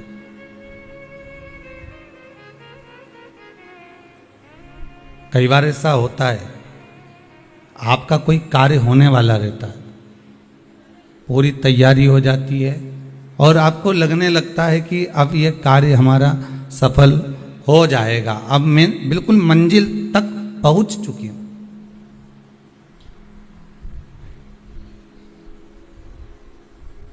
अब हम बिल्कुल मंजिल तक पहुंच गए हैं, बिल्कुल नजदीक तक पहुंच गए,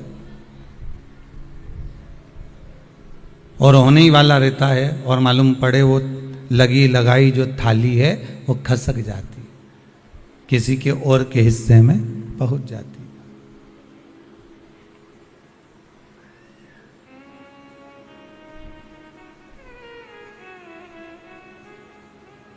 वो लगी लगाई थाली हमारी किसी के और के हिस्से में पहुंच गई, अब नहीं रही।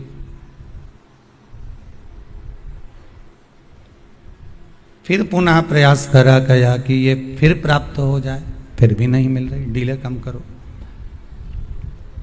बारंबार हम प्रयास करते रहे, बारंबार हम पुकारते रहे, बारंबार हम बोलते गए, पर वो भोजन की थाली हमारे सम्मुख में नहीं आ पाई, हमें नहीं प्राप्त हुई।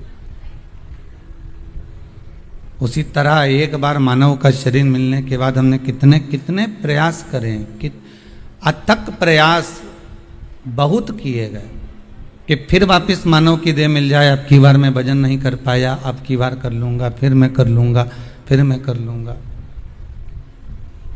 तो वो हमें प्राप्त नहीं हुआ।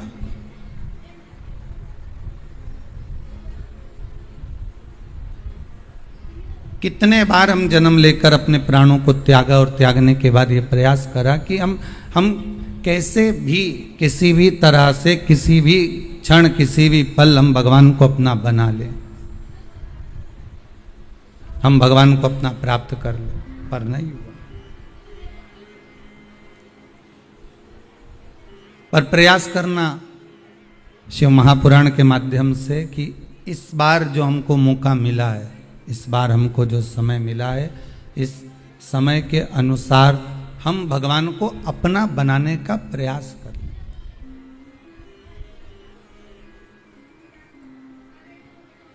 कितने जन्म, कितने मृत्यु, फिर जन्म, फिर मृत्यु, निकलते चले गए।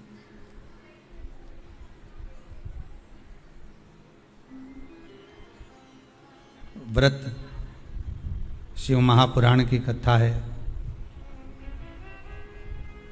और केवल आपने ही नहीं, संसार के ना जाने कितने मनुष्य, संसार में जन्म लेने वाले कितने मानव, मानव के साथ में हम तो यहां तक कहेंगे कि पशु पक्षी तक भी व्रत करते हैं।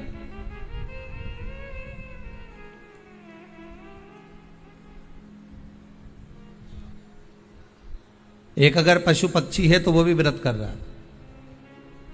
एक मगर तालाब के किनारे पर रहता है, और जब तक वो भगवान का नाम नहीं ले लेता, जब तक वो भगवान का नाम नहीं सुन लेता किसी के मुख से, तब तक वो पानी तक नहीं पीता। मगर भी एक नियम ले लेता, मगर भी एक नियम धारण कर लेता।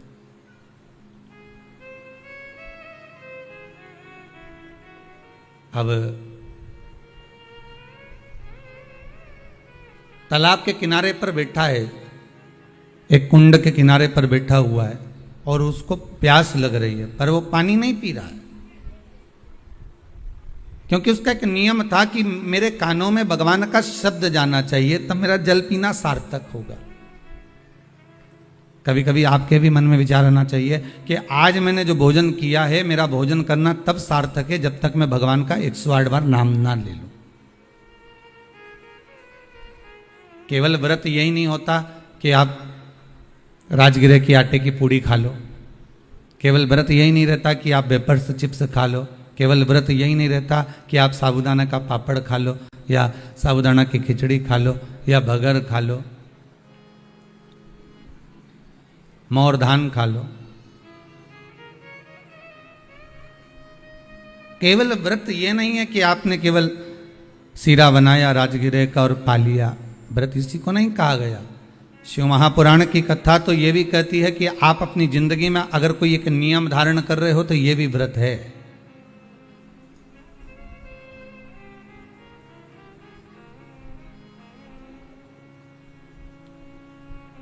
और उस नियम को किसी को बताए बिना आप निभा रहे हो, ये व्रत है। और अगर आप बात बात में थोड़ी सी देर में लड़ाई कर कर झगड़ा कर कर कोई संकल्प ले लो कि मैं तो अब तेरे यहाँ आऊंगा ही नहीं, तो इसको नियम नहीं कहेंगे, इसको व्रत नहीं कहेंगे। ये तो आपने झगड़े में कह दिया है, मैं तो यहाँ पाँव नहीं रखूंगा, मैं तो तेरे घर पहुंचूंगा ही नहीं, मैं तो ये नहीं करूंगा, मैं तो वो नहीं करूंगी, तो इसको व्रत नहीं कहा गया। इसको तो आपने अपना अहंकार सामने प्रकट किया।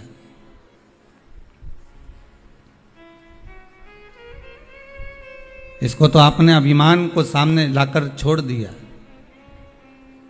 जरा सा झगड़ा हुआ, जरा सा विवाद हुआ, मैं तो इसका मुंह ही नहीं देखूंगी, अब तुम मुझसे मिलना मत ही, और मैं तेरा मुंह नहीं देखूंगी। अब तुमने तो कह दिया मुंह नहीं देखूंगी, अब तुमने सोचा कि मैंने तो नियम ले लिया या मैंने व्रत धारण कर लिया, इसको व्रत नहीं कहेंगे। ये तो तुम्हारा अहंकार, तुम्हारा अभिमान, तुम्हारी अभिमत्ता और तुम्हारा अहम जब सामने आता है तो बात बात में ये संकल्प ले लिया जाता है कि अब मैं ऐसा नहीं करूंगा, अब मैं ये नहीं करूंगी, अब मैं ये धारण कर लेती हूँ, मैं तो बिल्कुल हो नहीं दूंगी। तो ये एक नियम जो तुम बना रहे हो, ये कोई व्रत नहीं है, ये कोई नियम नहीं है, ये तुम्हारे द्वारा तुम्हारा अभिमान, तुम्हारे द्वारा तुम्हारा अहंकार, तुम्हारे द्वारा तुम्हारी अभिमत्ता, ये तुम्हारे सामने प्रकट हो रही। तुम्हारे द्वारा ये अभिमान, तुम्हारे द्वारा ये अहंकार, तुम्हारे द्वारा ये अभिमत्ता, ये सामने प्रकट हो रही। और इसका कोई मोल तत्व नहीं है। जितने लोग आस्था चैनल पर कथा सुन रहे हो, बड़े सावधानी से श्रवण करना। फेसबुक यूट्यूब पर अगर कथा सुन रहे हो तो बड़ी सावधानी से श्रवण करना कि इसमें तुम्हारी अभिमत्ता नहीं है, इसमें उसका भान नहीं है,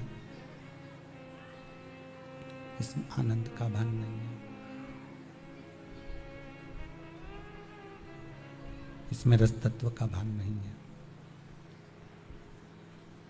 ये तो केवल तुम्हारा अहंकार है, ये केवल तुम्हारा अभिमान है। और जब तक अहंकार अभिमान तुम्हारा रहेगा तो तुम्हारे मुख पे बात बात में वाणी में ये संबोधन आ ही जाएगा। बात बात में वाणी में ये संबोधन तुम्हारे मुख पर आ ही जाता है कि अब मैं तेरे यहाँ पाँव नहीं रखूं, अब मैं तेरे यहाँ ये नहीं करूं, अब मैं तेरे साथ में ऐसा नहीं करूं। ये हमारा अहंकार, ये हमारा अभिमान है जो हमारे सामने आ गया।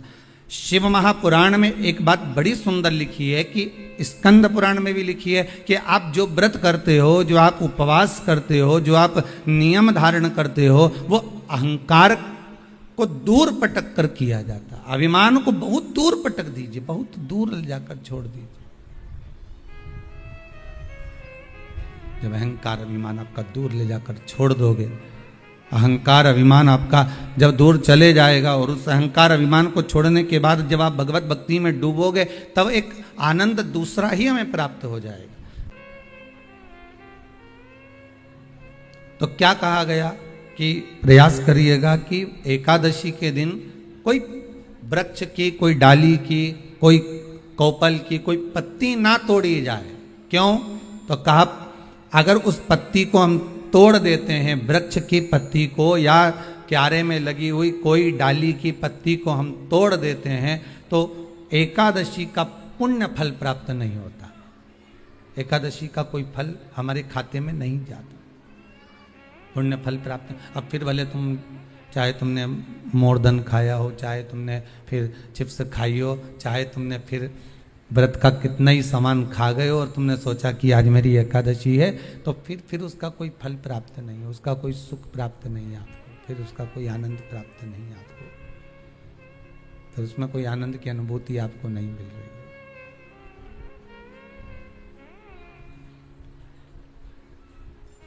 फिर उसमें कोई फल की प्राप्ति आपको नहीं हो रही।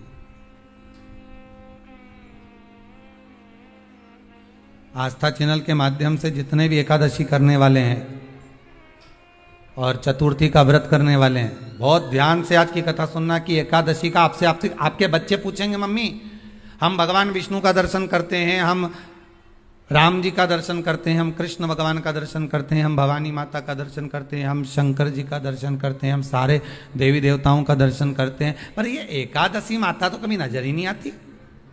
पूछेंगे कि नहीं पूछेंगे कि तुम जिस एकादशी का व्रत करते हो इनका जन्म कहां से हुआ, कहां जन्मी थी? एकादशी की जन्मस्थली कहां है? भाई भगवान कृष्ण की जन्मस्थली तो मथुरा है, श्री राम जी महाराज की जन्मस्थली बोल दो जम के अयोध्या है।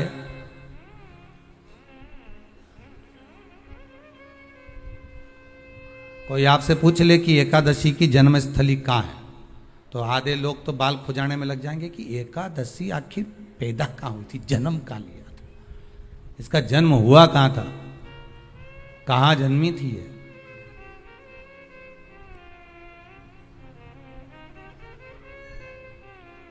इसका जन्म स्थल है कहाँ? और अगर मान लो जन्म स्थल एकादशी का है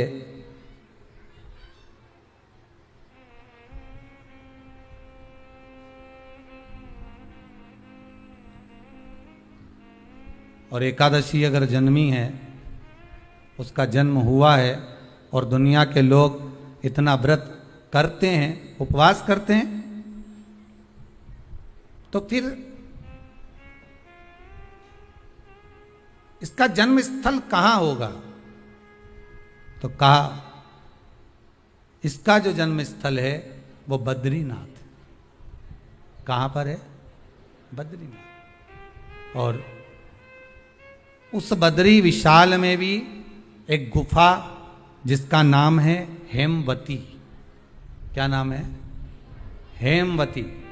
उस गुफा में एकादशी का जन्म स्थल है। बद्री विशाल में हेमवती गुफा जो 12 योजन अंदर प्रवेश करने जितनी है, 12 योजन की गुफा के अंदर, हेमवती के अंदर एकादशी का प्रागट्य हुआ था, एकादशी का जन्म हुआ था।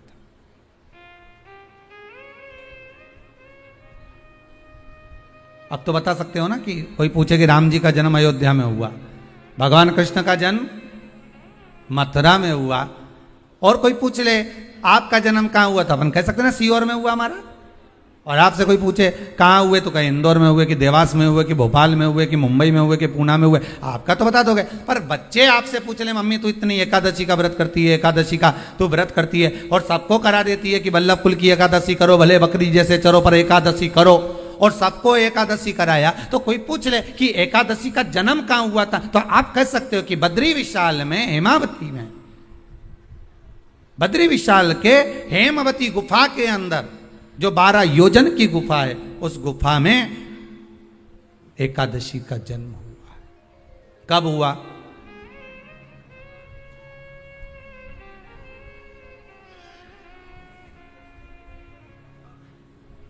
जन्म होने का कारण, राम जी के जन्म होने का कारण था रावण का संहार। भगवान कृष्ण के जन्म होने का कारण था कंस का संहार। नरसिंह भगवान के जन्म होने का कारण, प्रकट होने का कारण था हिरण्यकशिपु का संहार। वराह भगवान के प्रकट होने का कारण था कि पृथ्वी को जल पर लाकर ठहराना, हिरण्याक्ष का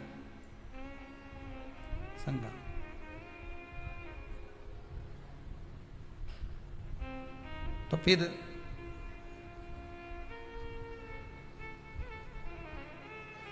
इसके जन्म का कारण क्या है? तो कहा इसके जन्म का केवल एक कारण है। सतयुग में, अब एक और बात का बहुत ध्यान दीजिएगा महाराज, सतयुग एक बार नहीं हुआ कि तुम सोचो कि सतयुग के बाद में द्वापर त्रेता आ गया, त्रेता के बाद द्वापर आ गया, द्वापर के बाद कलयुग आ। एक सतयुग नहीं है, एक त्रेता नहीं है, एक द्वापर नहीं है, ना जाने कितने कितने सतयुग निकल गए, ना जाने कितने कितने द्वापर त्रेता कलयुग, ना जाने कितने निकल गए।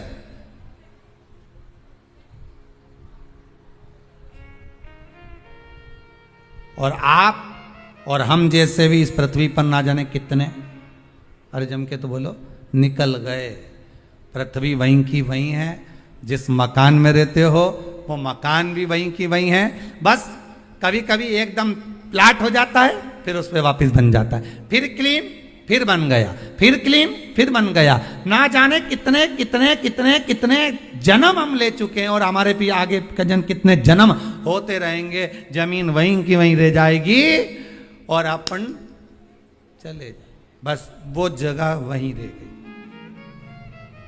जो पहले परदादाजी की थी दादाजी को मिल गई, दादाजी की थी पिताजी को मिल गई, पिताजी की थी उनके बेटे को मिल गई, उनके बेटे से उनको बेटों को मिल गई। मिलते मिलते मिलते मिलते कब वो जमीन भी बिक गई समय की अवस्था में, फिर दूसरे की हो गई, और हम सोच कर रह गए कि ये हमारा है, हम इसके लिए लड़ाई करें, झगड़ा करें। हम केवल इस जमीन के लिए, जरा सी प्रॉपर्टी के लिए अदालत में खड़े, अपना समय बर्बाद कर दिया, और जो पाना था वो छोड़ दिया।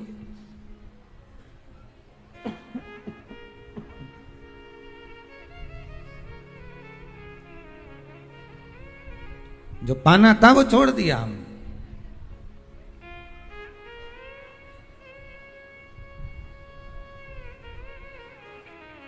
असली रजिस्ट्री तो ये शिव महापुराण की कथा है, जिसमें बैठकर आप 3 घंटा भगवान की भक्ति को जो धारण कर रहे हो, 3 घंटा जो भगवान की कथा को आप श्रवण कर रहे हो, 3 घंटा जो भगवान की भक्ति में आप डूबे हुए हो, 3 घंटा जो भगवत स्मरण में आप लगे हुए हो, बस यही असली रजिस्ट्री है, यही वहां काम आने वाली है। इसके सिवाय कुछ काम नहीं आएगा। धन दौलत माल खजाना सब पड़ा की पड़ा रह जाना,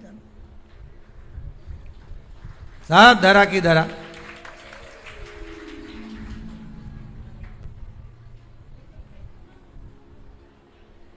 रह गया। वो एक लाइन आप लोग स्मरण करते होंगे, सज धज के जिस दिन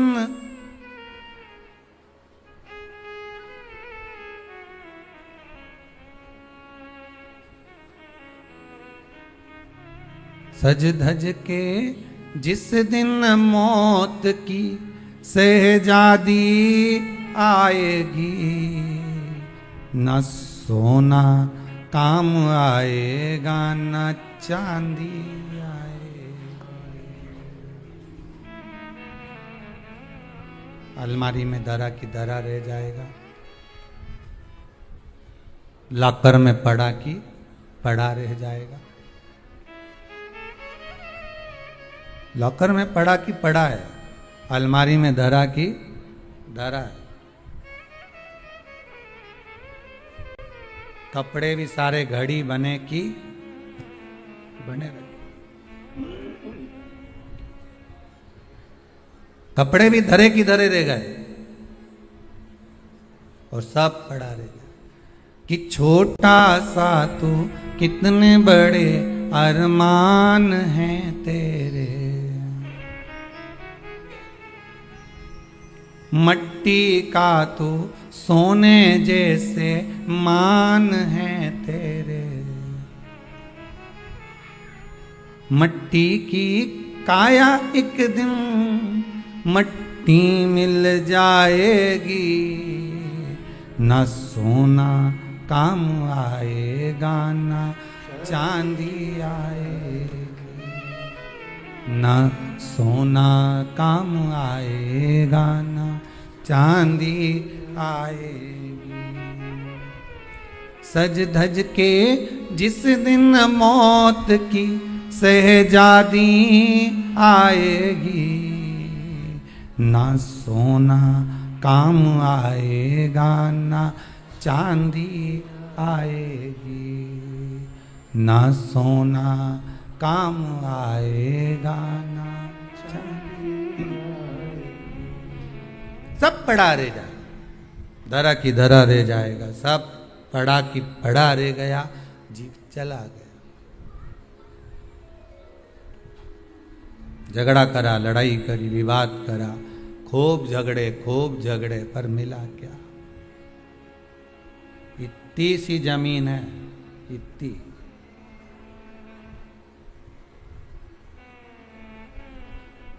मिल भी गई, हो गया, मान लो तुमको मिल गई लड़ाई झगड़ा में।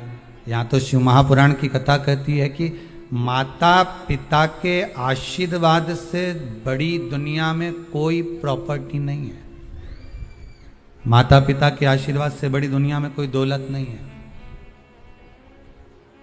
कि जिस घर में माँ बाप की इज्जत नहीं होती, उस घर में देखना कभी बरकत नहीं होती। सही प्रॉपर्टी, सही जमीन, सही जायदाद, सही धन, सही दौलत, सही संपदा तो माता पिता का आशीर्वाद है।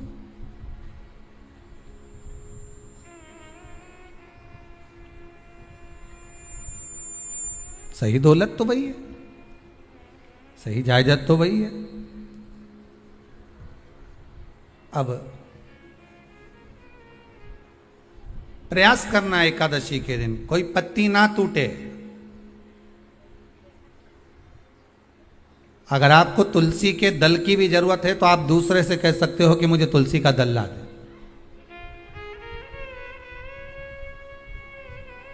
पर मेरे हाथ से मैं किसी को कष्ट ना दूं। कितने तपबल से एकादशी की उत्पत्ति हुई है, कितने तपबल से। महाराज सतयुग एक नहीं आया, ना जाने कितने सतयुग आ गए। द्वापर एक नहीं आया, ना जाने कितने द्वापर। त्रेता एक नहीं, ना जाने कितने त्रेता। कलयुग ना जाने कितने हुए, और अपने जैसे भी ना जाने कितने। तो कभी कभी तुम अहंकार भी मत करना। अपने भीतर ये अभिमान नहीं आना चाहिए कि आपके बराबर कोई दान नहीं कर सकता। किसी के भीतर ये अहंकार ना आए कि हमारे बराबर कोई ये नहीं कर सकता, हमारे बराबर ये कोई बोल नहीं सकता, हमारे बराबर ये कोई होड़ नहीं कर सकता। नहीं नहीं, अहंकार को छोड़ दो।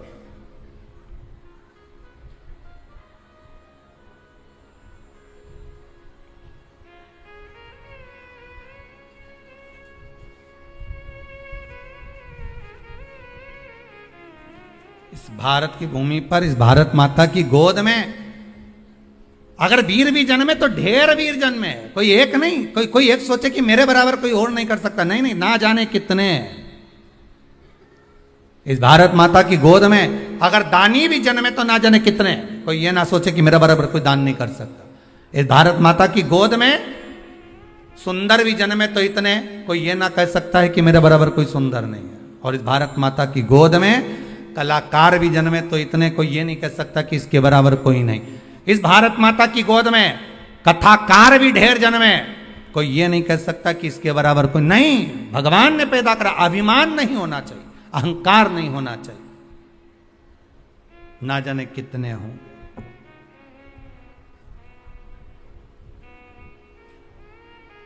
ना जाने कितने।